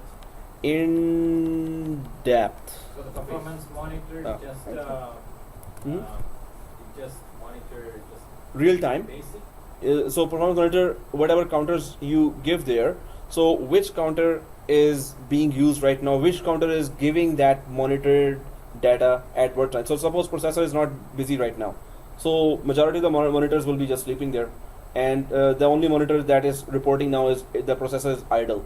It is idle for this much time, idle per second. So if it is used a lot, then different aspects of monitoring will start. So it is a live monitoring. It is about all. It can also be about anything about processor, RAM, hard disk, network card. It goes on with all the other components. Main Also board. applications also. Yeah, there are applications as well. So it deals with everything. Monitor, performance monitor, and you can even add for third-party applications as well. Then you have to put like rest of the hardware and software Where it is, for the performance monitor. and the rest of the hardware and software applications. Yeah, some of the things I said only, and some of the things I wrote as well, and applications. So yeah, that's better. But resource monitor only for hardware, critical components. These we totally depend on these four. In virtualization, these four are always discussed. In fact, these three, especially the hard disk, memory, and processor, and especially these two. Okay, I keep on saying that. Memory and processor is the main emphasis in a virtualization. That how much of that is being used. So, you guys, by the time you guys will be starting VCP, so there will be 6.5 we will be doing, which is the latest and which has much more features. So yeah, that's good. So this resource monitor, four major things: performance monitor, all the applications and hardware. There are so many counters there, so you can just any aspect of any hardware and applications, and resource monitor only four. So we get the idea, right? And SCOM. We did talk about this. This is the granddad of monitoring in Microsoft. Did we talk about this? System Center Operations Manager, and this is what you will see in big companies. SCOM is being used a lot for monitoring. It is a proactive monitoring solution, so you need a license for that. And it really is proactive. In Scotiabank, we were using totally this SCOM for all kinds of servers, and it was wow. But you really need to be a good scripter as well. You should be writing scripts. Developer background is always required there, but it does very good proactive monitoring. Even if the events, it detects that it's something about to happen. In many cases, it had alerted us that it not as a reactive but proactive. It alerted us before the event was about to happen. So that was very good. So event forwarder, the name says it that what does it do? Forward to the event. Yeah, who forwards who? Events from one server are sent to another server. So the usage in a production environment would be that suppose you have 10 servers, they are critical servers, and you don't want to go to each server remotely connecting and then see the events. So events are being forwarded from those servers that guy Asad did that assignment as well. Okay, so that was a little more tougher than the others, and I googled it, and it was like the first three links had the whole lab there. So I was thinking, okay, who gets it? But if you got it, you have a very good skill in your sleep. Otherwise, if you haven't done that, you're losing a very good skill. That how to forward events from multiple servers. We had a third-party software, expensive software, just to gather events. We had a third-party because this is a built-in feature. If you introduce that as a built-in feature, they will, you're saving their money, so you will be a hero for them. So whatever assignment I'm giving, those are always challenges, or whenever we are stuck. So I give it as an assignment. So, but it's not like I'm getting rid of that. Those are very critical skills that I give as assignments. You don't do that, yes, you're big loss actually. Okay, I will do it, but I won't show up like Asad is. So, no. He's still sending him videos. He's not showing up, but. And event forwarder. So the use case is multiple servers forward events to one server, and you can easily see the use case here or the scenario in a production environment, that you will go to one server to see all the events, right? So that's very good. I created a PowerShell script for that, and it will just give me events with if there's a word failure, if there's a word restart, if there's a word shutdown, for all my servers that I was responsible for. So I just kept on every day working on that PowerShell and test it on my test environment, and then put it on my production environment and just run that script. And okay, server 1, server 2, server 3, server 4, server 5. There's the restart. Restart event. Okay, seriously. Okay, stop this event. Connect to that server. Why did it restart yesterday night? That's a big deal. So then I would just go again and disabled or forward, shut down, anything. So let's just go ahead, guys. I think these are very simple, concepts there. Let's go for DSC. What was the purpose of that?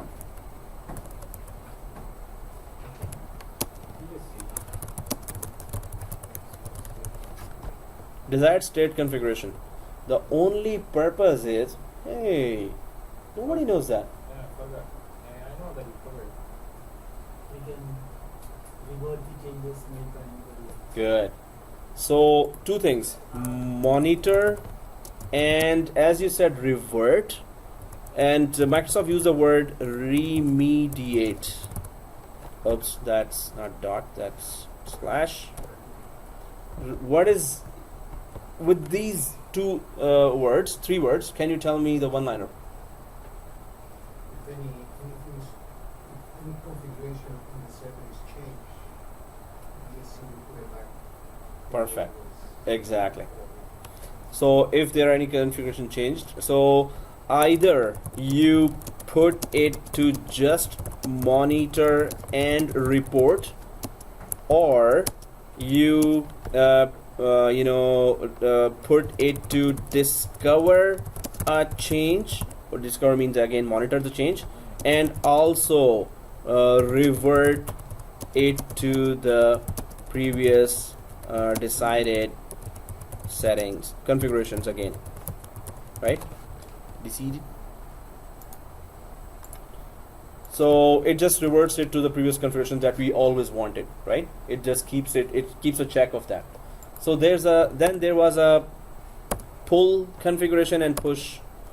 There was a pull configuration and push configuration. So what would be the pull configuration? Pull is that multiple servers will check with this one server if their own configurations have been changed. So check with this one server, if their own configurations have been changed. Well, then they will again revert to the configuration on that one server in that .mof file. Anyone remembers what was the mof file? MOF file is, you created the MOF file just to actually. So the, Yeah, yeah, the configuration is sitting inside the MOF file. So multiple servers will access this one server that has the MOF file, read that MOF file, and compare the configurations. If the configurations are different, they will just implement the previous configuration, right? So push configuration is, pull was servers were pulling that information, configuration information, and push is one server monitors and pushes the configuration. Wow, every time I'm putting wrong spellings for configuration. One server monitors and pushes the configuration to all other servers in case the configuration has changed. Why do I always use long words? Okay, so in case. Okay, so desired state configuration, that's what we did. We created a MOF file, and we went for that configuration change, and it was a successful lab or unsuccessful lab. It We have to was- force it. We had to force it exactly. We had to manually push the configuration back after we changed the configuration. We installed a backup service, and then that was in the MOV file as well. Install a backup service through MOV file. We installed a backup service in the other server. Then we went there and removed that service ourselves. Then what we were waiting for was after 15 minutes, it should just reinstall that service after reading the MOV file. But after 15 minutes, it didn't work. Then we went for the first server and just pushed it again. So- Even by pushing, it didn't work. We were waiting. No, push it worked. When we manually did that, Manually when we manually we did that. And then later I checked it, and the pull lab is much more longer and difficult. So I thought that okay, shall I send them or not? Because that required longer scripts, bigger scripts, just to make the multiple servers automatically check and revert automatically as well. You need a lot of scripts for that. So I said, okay, there's 411 also it's coming. So no, 412 it is coming again. So we're gonna try to do the bigger lab, which is pull configuration. Everything 412 is bigger and more complicated. So that's why they ask questions in the job from 412 scenarios. Okay, any questions here? That's just, concept is very straightforward. But doing it, there are pull configuration and push configuration. So if that is covered, Nick teaming. Hyper-V? Yeah, we did not talk about Hyper-V as We're well. gonna cover Nick teaming without talking Hyper-V? Because Nick teaming is done. Hey, somebody's forgetting. Hyper-V we covered last time. No, I mean review. Yeah, we reviewed Hyper-V already. 3 switches. You reviewed You it. forgot. Yes. You have a bad memory. No, you didn't review Hyper-V. Okay, this is a review document, right? Review. So, somebody's not watching last videos. I wrote, I was perspiring here, like this, raining, it was raining, perspiration was raining. And I was like, and now you're saying I did not even, you just hurt my feelings again. Oh, yeah. Oh, okay. Sorry. We remember. Now I'm going to ask questions. Another surprise question, trap questions will be coming now. So let's see. Okay, good. Got it. I'm not focused. Because you covered some boring topics. Oh yeah, it was, yeah, you're right about that. If there's boring. So, okay guys, let's get excited now. What is, what was that? Nick teaming. Friday it should be 1:30, right? Really? Yo, this is the last class. So let's keep it till 3:30. Oh, no, really? No, that 1:30 was because of these two. But these two people, no. Or already? Yeah, and for this guy, right? Yeah. These 3 people are not here, so we can. Yeah, and I normally go for the second session, 3:30, 1. So Nick teaming, guys, let's quickly cover that. Purpose of Nick teaming. That's easy, I hope. Combining multiple adapters. Everyone waits for Raj to first start because it's been routine. That's good. You always try first. That's very good. You take the initiative, right? Whether it's right or wrong, I just say. Because Yeah. because you're the only professor, whenever I say wrong things also, you just like, but some professors, when I say wrong things, they just mock me. Oh, nah, no. So that's why, I You have that at least confidence try. of, whether if it's right or wrong, I just. So the plan is working. Exactly. I want the confidence to say it, right? Because I don't want you to be quiet. In the interview, you will be not quiet. In the job, you will not be quiet. If you're quiet in the job, that's not good. Unless you're performing very well. Otherwise they will want to ask, okay, what does that mean? So you have to be very, confidently saying things, explaining things. So, okay guys, Nick teaming. Oh yeah, you were saying something. Virtual switches, combining virtual switches. Now, this was not intended to be a trap, but it sounded like it proved to be a trap right now. No, it's not that. Yeah, you were saying? Low balance, failover. Failover off? That's the purpose of low balance What? and Of what? With one network. network. Network cards, not switches. guys. So network cards, load balancing. Nick, Virtual NICs. My bad. Nick. No, What no, is I Nick? know, I know, but I Okay. use a different word. So it's NIC, network interface card, Yeah, right? yeah. So multiple network cards are grouped together into a team for failover and load balancing purpose. That's the one liner. So it's so we can implement LCBO on that, right? LBF. Okay, that's good. That was fast. Yeah, Yeah, LCB was going on like. you know I was gonna say that too because in the news it's so much coming again and again. So if you want to stack up, maybe you guys should Hey, we- play something like that. We don't drink. It's not allowed. Okay, so it's before we started that resume. Okay, so first is there anything else you want to add to Nick teaming other than that? That's the definition, right? Any other thing you want to add?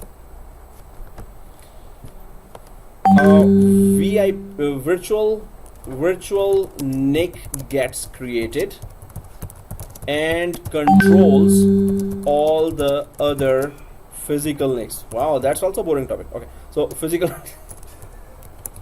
I thought the previous one was only boring topic. So a virtual NIC gets created and controls all the other physical NICs, and we give IP only to that. Huh? Virtual. Okay, virtual NIC. Okay, how do we read it? Virtual. Okay, virtual NIC. So we give IP only to that virtual NIC, right? And there was, so what was that functionalities there when you set up? Oh, that was for the hard disk, the spare one, right? Was there a functionality for a network interface card that do we have a spare network card? There was a spare network card functionality as well, was it? Spare network card. So we could select a spare NIC as well when we are grouping together these NICs, network cards. Did you cover spare or mixing? I thought only when you were doing RAID Hard disk. we were doing. No, hard with spare. network card also there's a spare option, and with the hard disk already there is. But were you doing spare? Yeah, we added a spare, then we took out one network card, and it became automatic already. At once the spare one. Hard spare, exactly. It was in the hard disk, but it was in the network interface card as well. So, well, any other thing? So, what? That's it, you're leaving. Hey, now you got a new laptop. I understand now. You are excited to, oh, yeah. Where's that game? Let's put that game first. So, first 3 nights is like, finish the game, man. It's a very good speed. So, yeah. What are you gonna play? Road Rash? I never Road- play games. You don't play? Seriously? Okay. So yeah, a game has something to do with age, although I don't also play, but if I wanted to play, I have some very favorite games there, Doom, so that's so cool. Call of Duty? Huh? Call of Duty, that's perfect. Counter-Strike. Someday we should have a match here. This team and that team, Counter-Strike. If you know what is that. So it's a perfect online game. Once I got married, I have to sacrifice a lot of things. That's one of those. Yeah, it's the games, I could not make me go back to I that. got PlayStation 4 and then my mom got me married. Don't marry to a PlayStation 4, get married properly. Get So- real-time games. To get to play real subjects. And here, okay. Serious? Okay, guys, so, okay, if you are not able to say anything about NIC teaming, that's it. It groups together, there is failover and load balancing feature in that, right? So, and there's a virtual NIC card, and we tested that. We took out one network card, and still it was working. Then we took out the second network card, it was still working. And that's how it is supposed to work. And we kept on pinging. What was the command that continuously pings? -t was the command we used, and that continuously pinged. And we took one network card out, it was still pinging, no disruption. Second network card was out, still pinging continuously, no disruption at all. Actually, it didn't work for us. Yeah, for some it did not work, so then I suggest that please recreate that from the start, or go for another computer and recreate that. Yeah, I was lucky that it worked perfectly. So at least you can see those steps there. Okay, guys. Other than that, there are Azure Cloud. Oh, okay. All right. So let's cover the most important topic now. So Azure Cloud. So first of all, what are the three types here? IaaS, PA. You're already there. SaaS. So, what is IaaS? First of all, it is structure as a service. But what does that mean? And infrastructure as a service. What is it? We use everything from the vendor, like their machines, the RAM, the hard disk. Okay, in our own data center, right? No, in the vendor's data center. So over We buy the it. cloud, yeah, over the cloud, and then I cut again. So yeah, you were saying. And then also the applications, completely, everything. So the cloud is actually somebody else's data center, vendor's data center. If you're going for Office 365, then it is Microsoft's cloud that has a long list of applications and 4 core applications there, big major applications, which is Exchange Server, which has its own separate course as well, but it's part of the Office 365. And then there's SharePoint separate course, but it is there. Azure, the full infrastructure as a service cloud, and also Sky for Business. So that also has its own separate course, but there are 4 core applications in one course. So infrastructure as a service means, so it just means that we can create infrastructure components inside a cloud. For IE.E, for example, we can create what? Okay, give me an example. What can we do? Storage. Okay, create virtual servers, virtual storage. What else? Network. Virtual network. Yeah, virtual network, and of course applications we can deploy directly there as well.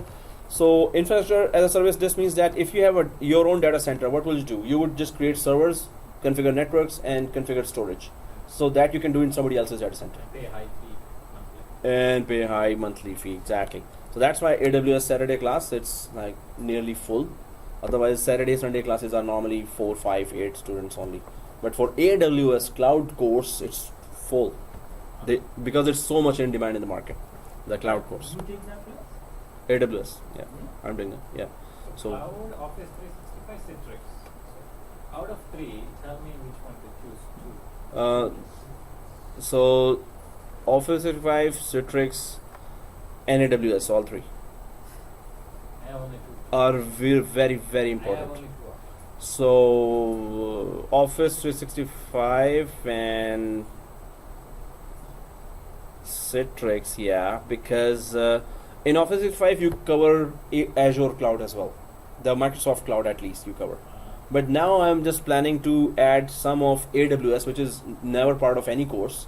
It's a separate course, but just to the students should know at least something about AWS as well, right? So because that's so much in demand in market. So in 411 or 412, when we're 412, we're going in depth with Azure cloud as well as so we're going to cover some of the AWS there as well. Please do remind me. Okay, so this is good for the job, right? What is AWS and what's the big deal? And it's a big deal. So many people want to do that, and so much in the market they're asking, do you know AWS? Do you know AWS? Do you know AWS? So okay guys, PaaS here is platform as a service. Platform as a service. What does that mean? That's a quiet class. Yeah. OS and application stacks. Sorry. Yeah, you gave only the Yeah, applications. the application platform. Okay. So And data. yeah. So we do not worry about servers, network, and storage, and only have to work on OS and applications and SaaS, software as a service. What is that? First of all, yeah, you were saying software as a service. So what do you do there? Probably if you want a specific software, you can get it. It's a ready-made software, and Office 365 is a very good example of that. So you already have even MS Office online available. It's just ready, right? So software as a service. You can even download Office in your computer, as well as just use it online. So software or applications, ready-made, we can say just ready-made applications are available to be used. That's software as a service. So any software, just pay and get subscription, and there you go. Start using that right away. So Azure Cloud offer, there is that IaaS. What we did was this. So we purchased a website from GoDaddy. Purchase from GoDaddy.com. Okay, purchased website from .godaddy.com and hosted it on Cloud. Sure. Azure Cloud. Exactly, hosted it on Azure Cloud. So, and then one other stunt we did was, well, it's not a stunt, but cloud, and then synchronized 390 users. Then synchronized 390 users with exactly Azure Active Directory. Anyone knows the name of the connector we used? Active. AD Connect. Exactly, Active Directory. Seriously, wow, man. So we used AADC, which is Azure Active Directory Connector to synchronize. Okay, so we did all these things, and we tried to understand cloud. That it is just ready-made data center, or you don't want ready-made, you want to customize the whole data center yourself. Go ahead, create your virtual servers, virtual storage, virtual network, and if you just don't want to create all those, you can just go for install operating system and just worry about applications. You just don't want that as well. Ready-made applications are there to be used, right? So that's, you don't waste a lot of time in infrastructure and for maintenance. So it's not only that regular expenses, but suppose you wanted to start some project quickly, that's the whole thing is there. Just pay and start right away. You don't have to purchase and plan anything. So that really removes a big portion of planning for all the companies. They wanted to plan, if cloud was not there, so they would have to plan, okay, I need 10 servers. For where do I buy? HP, Dell, or others? And the whole planning of hardware infrastructure has been removed. The process has been made so simple. That's why it's a very big deal that companies expect you to know cloud and which type of clouds. AWS, Azure are the top ones. So those two. Azure we will try to cover as much in this course as well, although it's a separate course. But AWS also, you should have a very good idea about that. So this is cloud, and the last topic. Seriously? No, this is second last. FSMO roles. Did we talk about FSMO roles? But you said that you're going to do it in for 11 or for 12 years. Exactly. So we're gonna do it in 411. Printer, Nick Teaming, IFM. Boring. What's IFM? What is the purpose? In case if you can't connect to a site through network, like WAN, you can use the install from media to copy your domain service on the website Active Directory. into a media and then use the media to. Yeah, that's easy. So export all AD in configuration into media like USB or DVD, and then import to newly installed replica DC. If in case we do not want to or cannot use WAN connection. So that's it. That's IFM. And what else? Yeah, that's oneliner for IFM. So okay, now we go for IPv6. Yes, excited! Woohoo! Yeehaw! Oh, okay. So anything else? Desired state. Oh, firewall. Okay. So let's see. This is the few last topics. So maybe everyone remembers that. Everyone? Oh, okay. Yeah, I'm looking there. Yeah. Everyone. So Minaz is too quiet today. I was Actually. not in the class, but I'll try. Still you're gonna take it on. Bring it on, right? That's the spirit, man. That's the spirit. Okay. So what are inbound, outbound rules? Inbound is incoming connection from outside to inside, Okay. and outbound is the vice versa. Yeah, actually that was easy. But what are the options? We created actually. We went through the wizard of inbound rules, and there we had to define what. So application, which application, which protocol, and which port. So inbound rules for which application you want to you want to allow the traffic coming to use what application on this server. So it could be Active Directory and the port was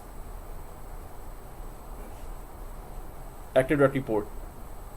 Seriously guys, that's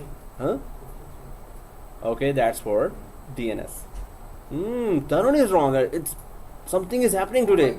Earth is shaking. Tarun is wrong. No way. Okay, praise. Get under the table. Get under the table. It's whole thing is shaking. So Let me guess, 389?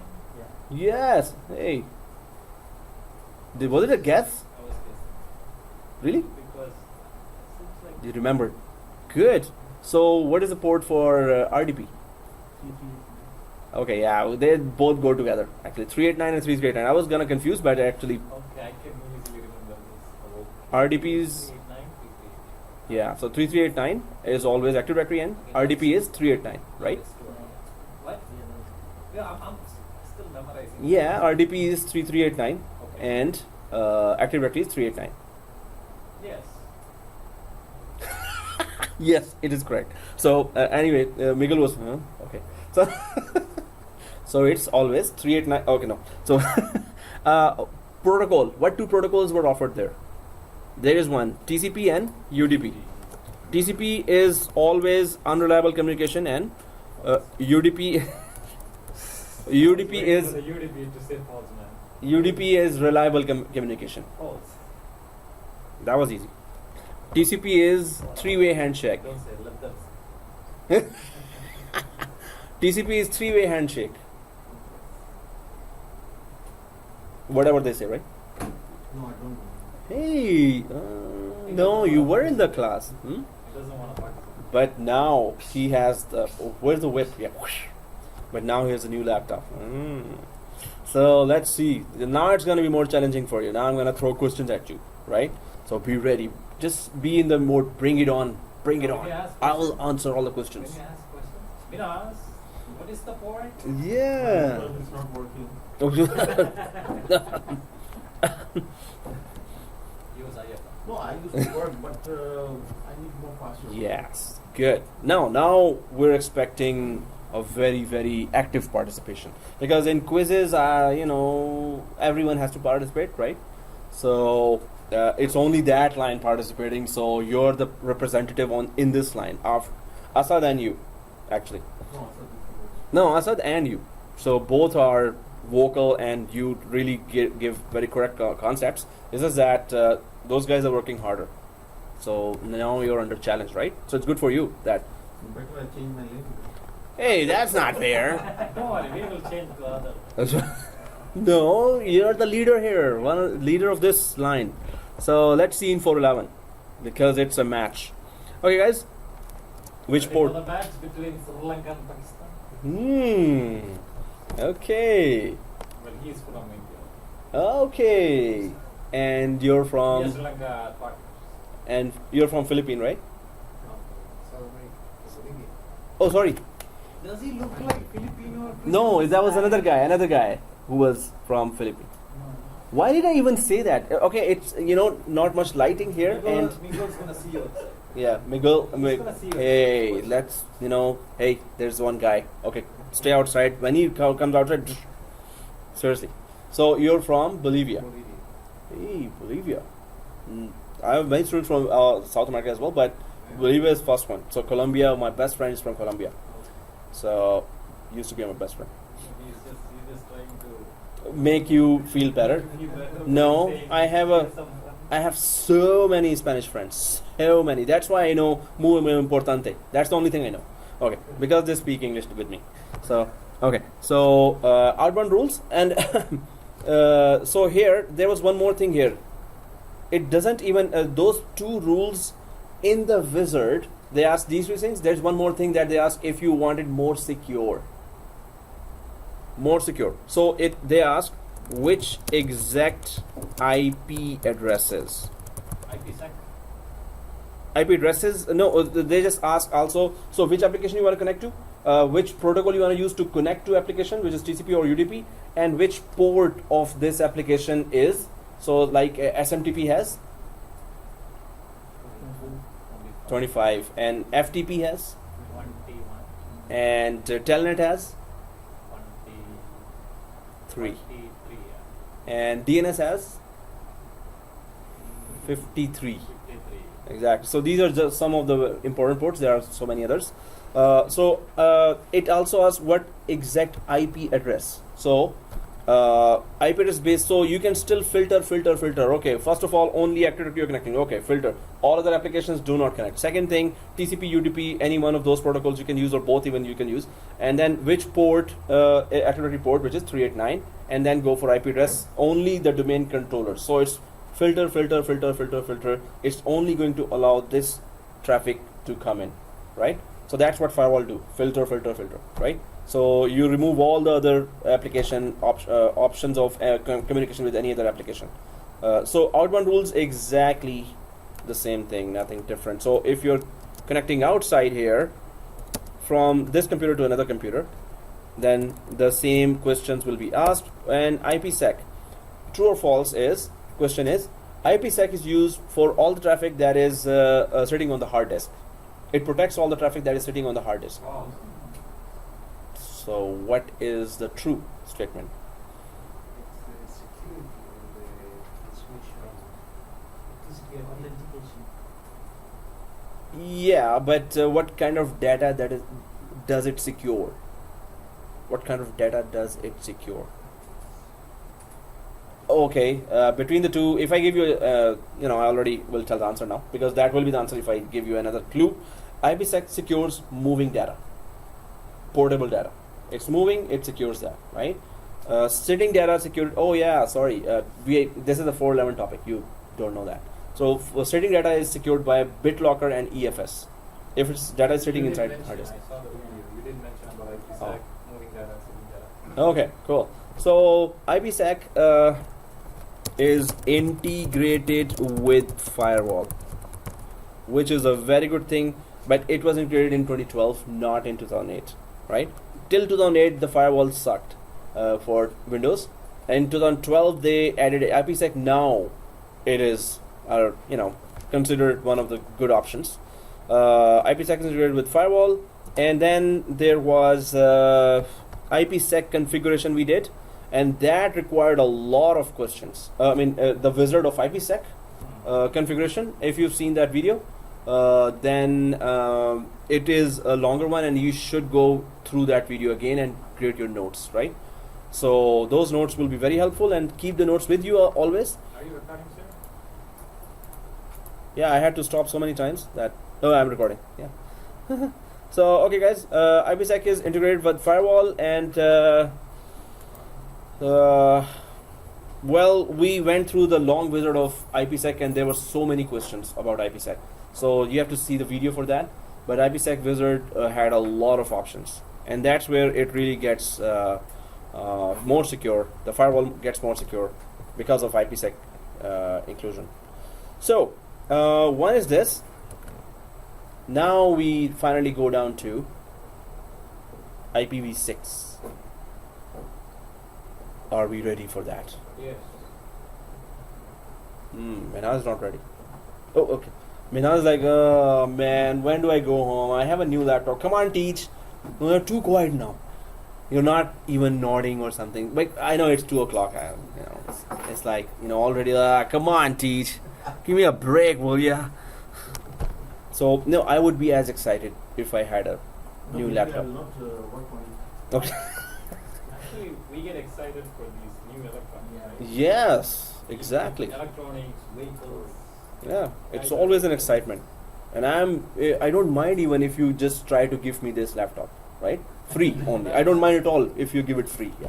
Oh, just kidding. So, I knew you would say that. So thank you for that, and that's nice to say. Well, maybe one day you mean it as well, and then you will give it me as well. But anyway, that's just a joke. So okay, guys. So let's just go for the slide finale. But I'm just gonna take you through some easier way. Although the slide, I will send this slide and that other set of screenshots that I took. That really explains it very easily, much easier than the slides is. Slide is like more scholarly way of talking about the same thing, and it's gonna fly above you. So okay, this clarified software is perfect for a teacher. The software is called Clarify. It let me create screenshots in such a fast speed. See this? At once I create arrows here, right? Arrows. So it really helps me a lot to take a screenshot. This is just arrows, but taking a screenshot is also very easy. What's software? Clarify. CLARIFY. Can you take a screenshot for it? It was so good that I wanted to pay that guy. So actually I bought it from that guy, just thanking him. Wow, I really need that. So it's just $35, huh? Not a free one. So I wanted to. There's a free version, but it's limited. But I really wanted all the features. So if I just there's a hotkey here, and then it goes for that, and I at once take a screenshot like this. Wow. So This is what I and then do. hotkey again and screenshot, and then hotkey again. So I create so fast, 90 or 100 screenshots in half an hour, You know 1 it's hour. useful. For For us, me. we just take No, screenshots. We every do the s- assignment. Yeah. So assignments are always no, not only assignments. Aren't you Paid doing service, weekly jobs? right? Since Yeah. It's a paid service. $35. 35. That's it. Screenshot. One-time fee? Yeah, it's one time forever. Okay, then it's fine. Then Yeah, and it is really worth it. Really worth it. So okay, guys, let's. Do you have a copy of the setup file? Yeah. So can you? Oh, you. Will you be kind to provide that to us?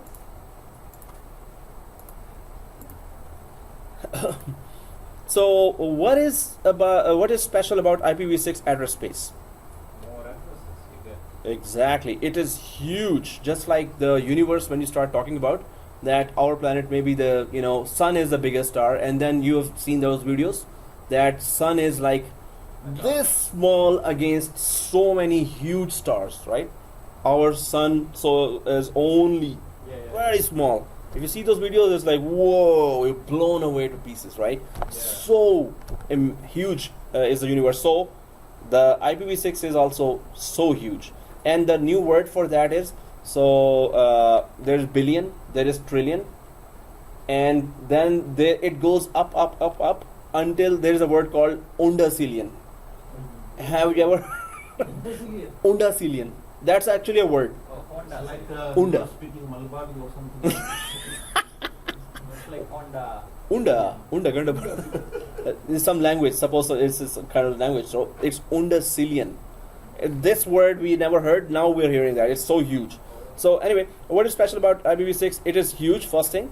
It is so large, it is actually difficult to represent it easily. It is so large, and it dwarfs the IPv4 address space. So IPv4 looks like, when we compare, it's like gone. Hey, hello, IPv4, where are you? So you need dwarf. a dwarf, yeah, so it's very small. So, okay guys, then exactly how big is it? Now, those who are good in maths, 2 raised to the power 128. So 2 by 2 by 2 by 4 by 6 by 8. So it just doubles up to 128 raised to the power, right? So it's then, okay, this is it. That's a lot of numbers. That's how many IP addresses you will get in IPv6, right? So 3 something. Keep on saying that. So 3 unlimited, we can say that, right? So still there's a limit here, but there's so 340 undecillion. See the word 340 undecillion or 3.4. Oh, really? So it's a bad word in Tamil. The first 5 letters. Oh shoot! Seriously? Okay. So that's why I was not trying to discuss this class, IPv6 in this class, right? There were But so many later from. you have to discuss. No, you can say that this word. There is a very.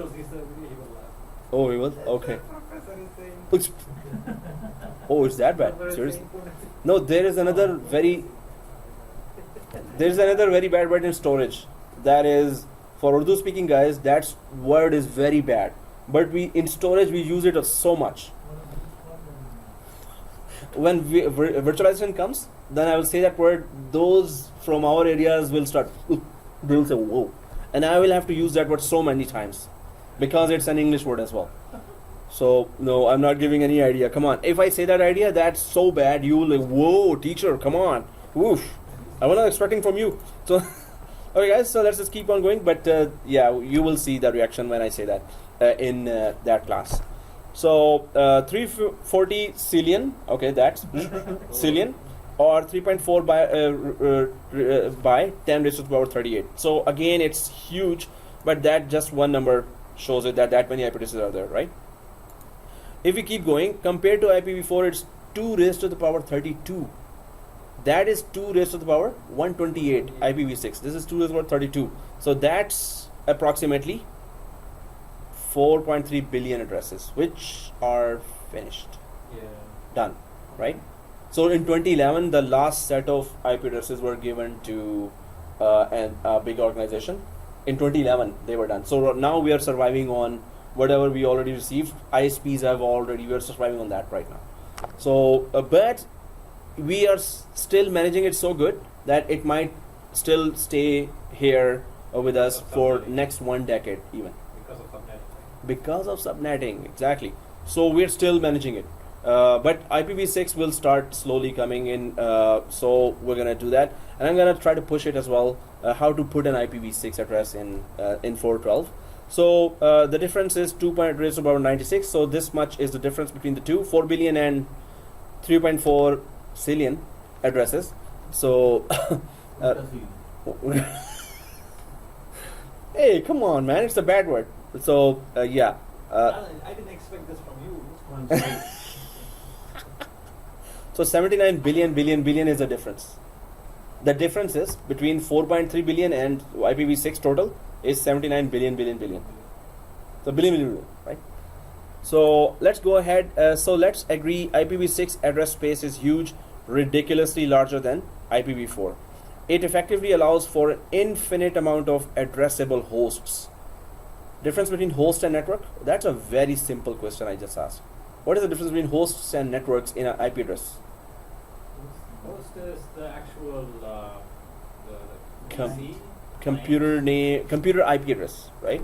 Network. There's a network portion. There's a host portion.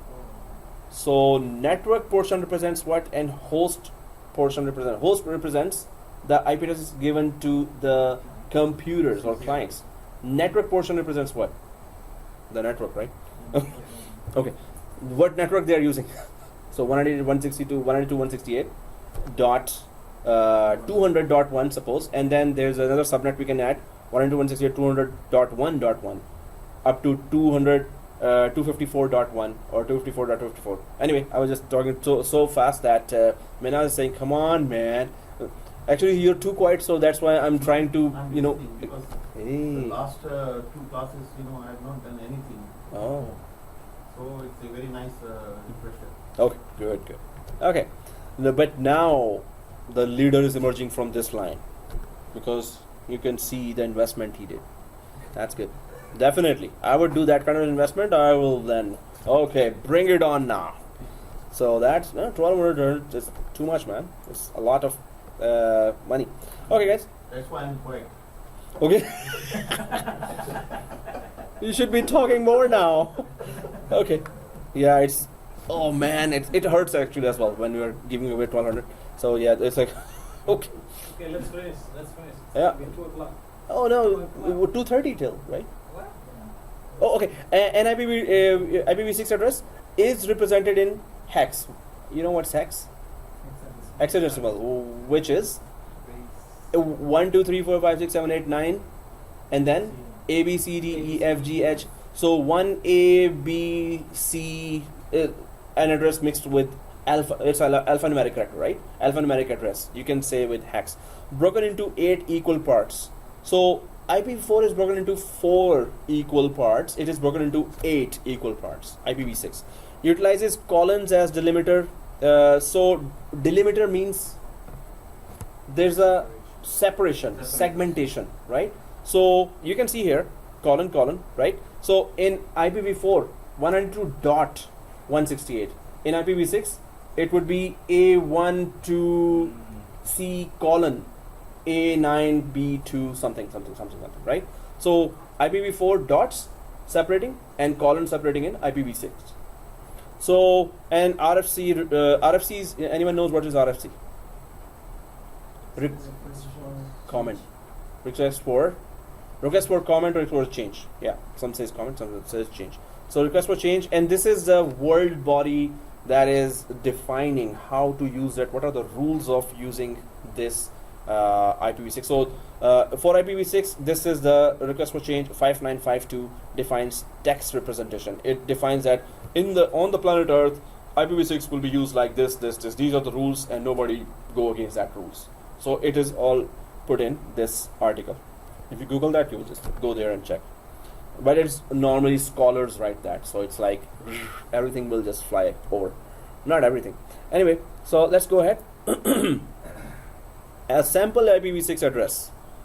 So maybe I'm covering some of that. So 2001 colon. So colon is a separator, and there are 4 digits you're seeing here.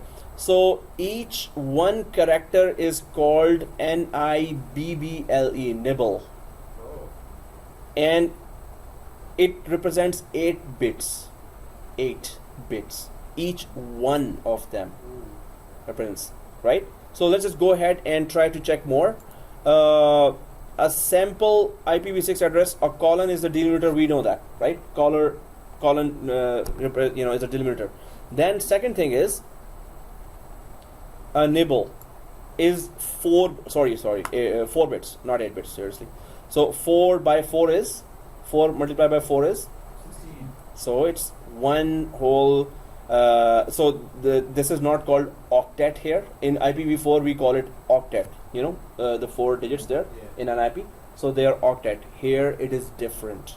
So first of, but what is nibble? It is having one character that is 4 bits here, right? So 4, 4, 4, 4, 16. So 16, 16, 16, 16, 16 ultimately comes to 128, right? So here it is. It's hextet instead of octet, which is in IPv4. 4 digits is octet. So octet, octet, octet, octet. 4 octets there. This is hextet. So how many hextets are there? 1, 2, 3, 4, 5, 6, 7, 8. 8 hextets make it, a full 128 bit. So hextet is 16 bits here. So each hextet is 16 bit, right?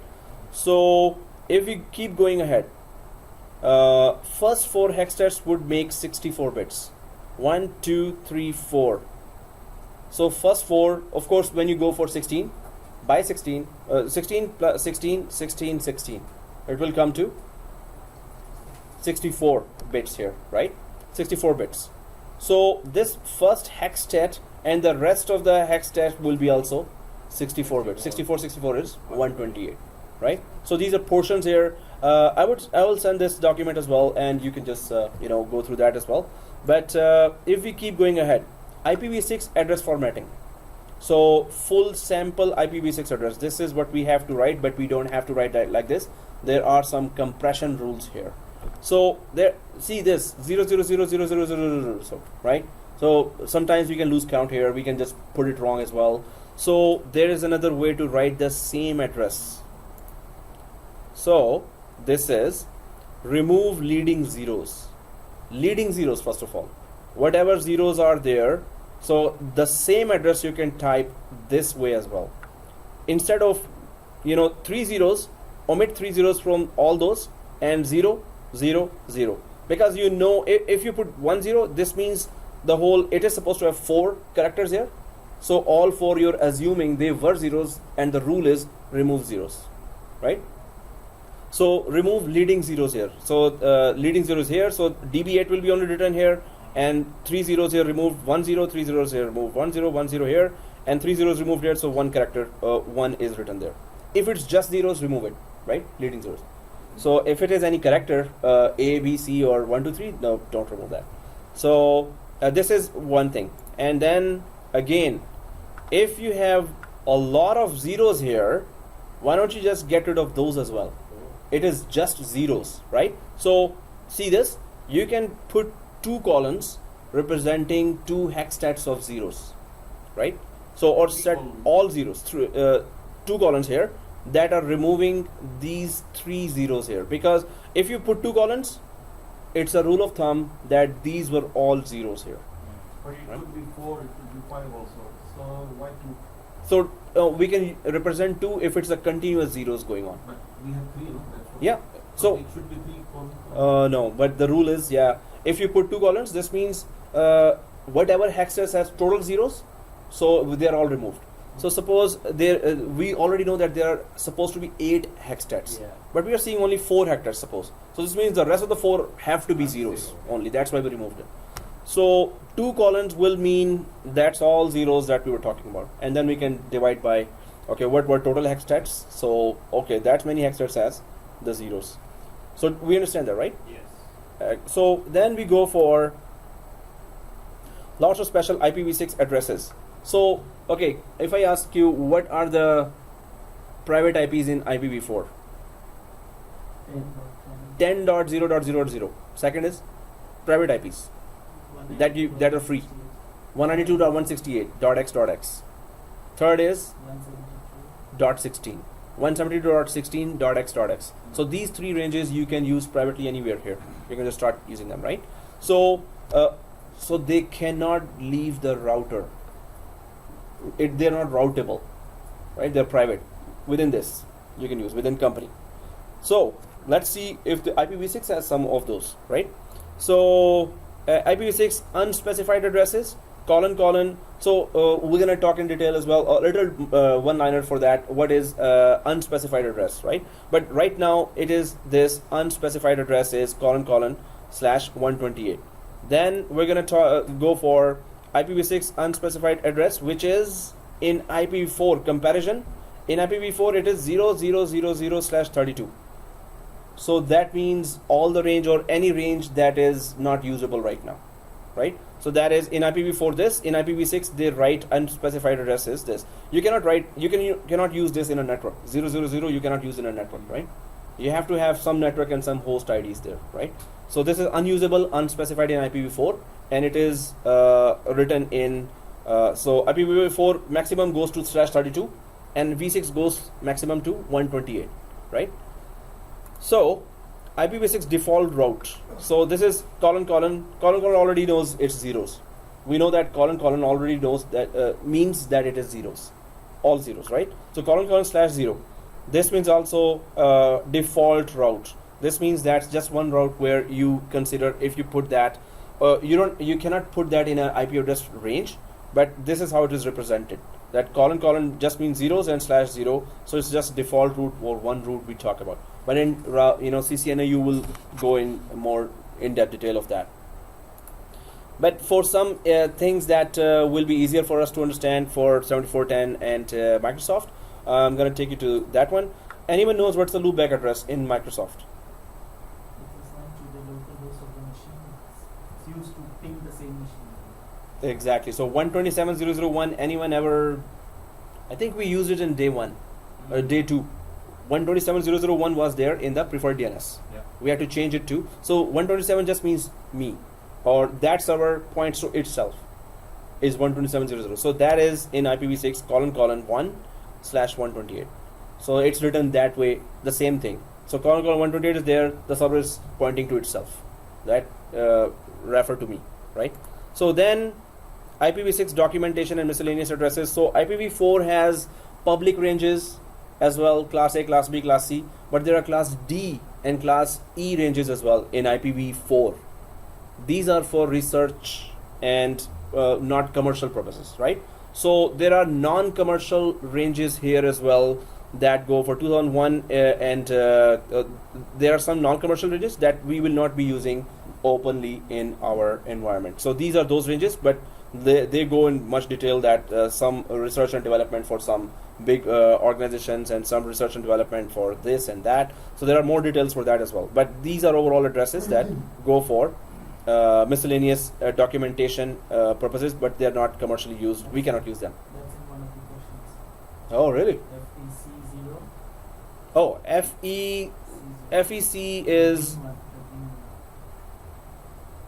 Oh, green one. Okay, FEC0. This one. So, the other one, 3FFE, again the green. oh yeah, this one. That was in the question? But that was the wrong answer. PFP. Okay. PFP and FEC0 was wrong answer. Yeah, no, it showed you right, Yeah. but it shows there as right answer, but it's wrong. The right answer is FF00 or FF. That's multicast address. yeah. So that's for multicast. Okay, guys. So we're just going ahead a little, and so unicast, multicast, anycast. So unicast is one-to-one communication. One computer communicates to one computer. Multicast, one computer communicates to multiple computers, specific multiple computers. And anycast is one computer communicates with one specific special computer, and it keeps on communicating. It is anycast is still a unicast, communicating with a special computer. Can say many to many this one? Anycast. No, it's still one to many. Still one to many. Yeah, it is any to shared. It is still multiple. It could be unicast. Mainly, it is still going for unicast So what's the difference topology. between anycast and multicast? Both are one to many. No, anycast and unicast, right? Or multicast. No, multicast and anycast. No, multicast is one to many. It is any to shared, right? Any to shared. Oh, I'm in front of it. So yeah, any to shared. And any to shared means it could be more than one as well. Could be one and could be more than one as well. But it is any to shared means it is any to one specific source. DNS server, they're connecting. Multiple connecting to DNS server, multiple connecting to DHCP server. So that's a communication in IPv6 for any specific source. So the difference is multicast, anycast. Multicast, for example, one can talk to For example, there's Multiple there are specific, five, right? yeah. Only they can talk to two, one multicast, but one any cast is one talking to everything. But other people, other companies cannot talk to each other Other computers? In which one? in any cast. Anycast? So it's multiple computers talking to specific one's resource. Okay. So is it like broadcast? It's not broadcast. Broadcast has been removed as in IPv6. It's not in that way we take as in IPv4. There's a different name for that which is upcoming. So, but it is not broadcast. Anycast is not broadcast. So, okay guys, 3 common IPv6 unicast addresses, global. Hey, somebody started packing. We just started here. The fun has just started. Somebody was saying, hey, IPv6, he didn't do it. No, we're going to do till 4:30. No. Go. I have to go Really? You have to? pick up my wife. Oh, okay, sure. No, you can go and I'm still recording, right? So you can see the Yeah. recording. But it's the next 5 minutes I'm going to finish anyway. So only I asked for these people because these people Yeah. haven't done their exams. Oh, yeah, but you also need that, right? But like you said, CCNA, they Mm, got but I'm yeah. watching the videos. Okay. So guys, but the main things I'm just covering here. So yeah, sure. Thank you guys. Thank you. Thank you. All right. Thank you. See. So 3 common IPv6 unicast addresses: global 2000 /3 link local FE80 /64 and unique local. So these are the common IPv6 unicast addresses that we will be using. If you at home or here, if you go for ipconfig, you will see that FE80 will be here, right? If I just go for, I already did that ipconfig, and if IPv6 is enabled, so FE80, it is here as a link local IPv6 address. FE80 is here. So anyway, what are those? The link local and unique local are both non-routable. They cannot be routed. So link local is like a private IP address as well. But let's just go ahead and check that. So this is if you give these commands here, then you will get the FE80 2001 here. So unicast IPv6 addresses. The example shows a single interface on the host, 1 link local address, 2 global unicast addresses. So link local is locally just available here, and some IPv6 multicast addresses, which is FF. You were saying that answer was FF for that. So that's a multicast address. If FF it starts with, it's a multicast address, right? So addresses are put that way. And there is that command that gives you FF as well. But this is just when simple examples. I will send you this document, and you can just see the details of that. Not much after that what we've discussed, but there are some few more slide pictures that I wanted to show you. Anycast addresses. So if IPv6 anycast is odd, anycast addresses are really unicast. You can't tell an anycast address by looking at it. Think of anycast as a function. So it is still few to a single source there on the other side. That is anycast, and it could be one computer asking to be connected to one specific source as well. So that's anycast. IPv6 unicast addresses. So the global unicast address. So we have public addresses in IPv4, which is 1 up to 126, and then 128 up to 192, 191, and then 190. That is class B, and class C is 192 to 223, I think, or 190. Class C. 239. 239. Okay. So this global unicast address public IP will start from 2000. So Facebook and some big companies already have that. This global IPs, they have already started using those, right? So it starts with this. If we go ahead, link local addresses, private ranges, you can start with FE80 there, right? So global unicast address is this, private range is that, and then we go for FC unique local address. So these link local and unique local are both non-routable. They can be used only in private companies. If it starts with FE, it's a local address. It's not a public address, right? And unique local, FC is also just a local address. But the difference is that FE80 is not routable. It cannot go out of the company. And before one router, it can be used. But FC or unique local can be used within the company. It is still cannot be used on WAN. It can still be used in LAN. Suppose in a LAN you have multiple routers in a LAN, so it can cross multiple routers as well. So link local is within one router, behind one router you can use link local addresses. Unique local you can address between multiple routers there, right? So that's how it is divided. And then there's special addresses like loopback, and unspecified is ::1. So if you want loopback address, this is just ::1. Like 127.0.0.1 is actually ::1 in IPv6. Yeah, I was thinking 0.0.0.0.0.1. Yeah. So ::1 is always 0.0.0.1. So Yep. how come we come to know the 127? So no, 127 is an IPv4, Okay. and this is an IPv6. That same thing in IPv6. So that is nearly. Oh, we have just few million more pictures here. No, I just wanted to see that priceless reaction. That if I see the You phone. want to continue? No, the thing is that the main areas are covered. Deprecated. These are the more that are not continuing here. And formatting rules. I can just send you the slide, and you can just check that too if you want, right? Because But you.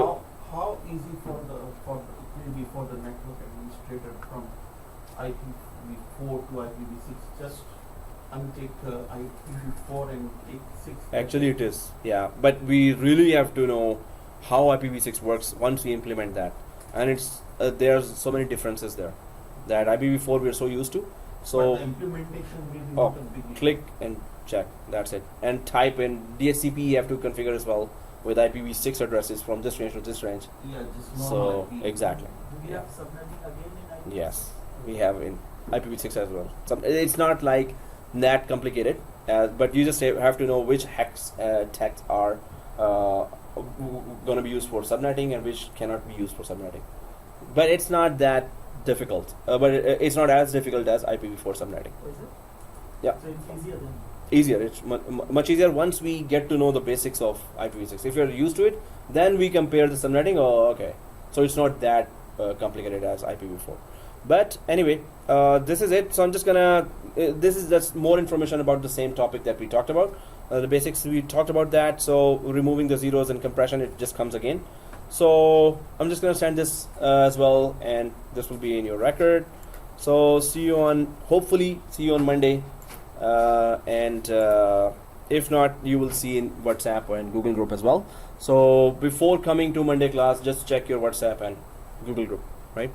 Maybe there's already something written there. But it's bossy, no? Bus. Yeah. What's a bussy?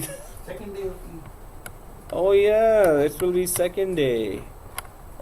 so So you don't want to come or you want to come? class is coming, I will come. Oh, yeah. So if don't want to come, you only don't want to only on the day, only on the day of the Eid, I may not be there. But on the second, third day, yeah, I will have to. Then we will have to have a class on the second and third day, so we can have parties in the evening or something. Oh, okay. Okay, guys. So see you. Thank you. Thank you, sir.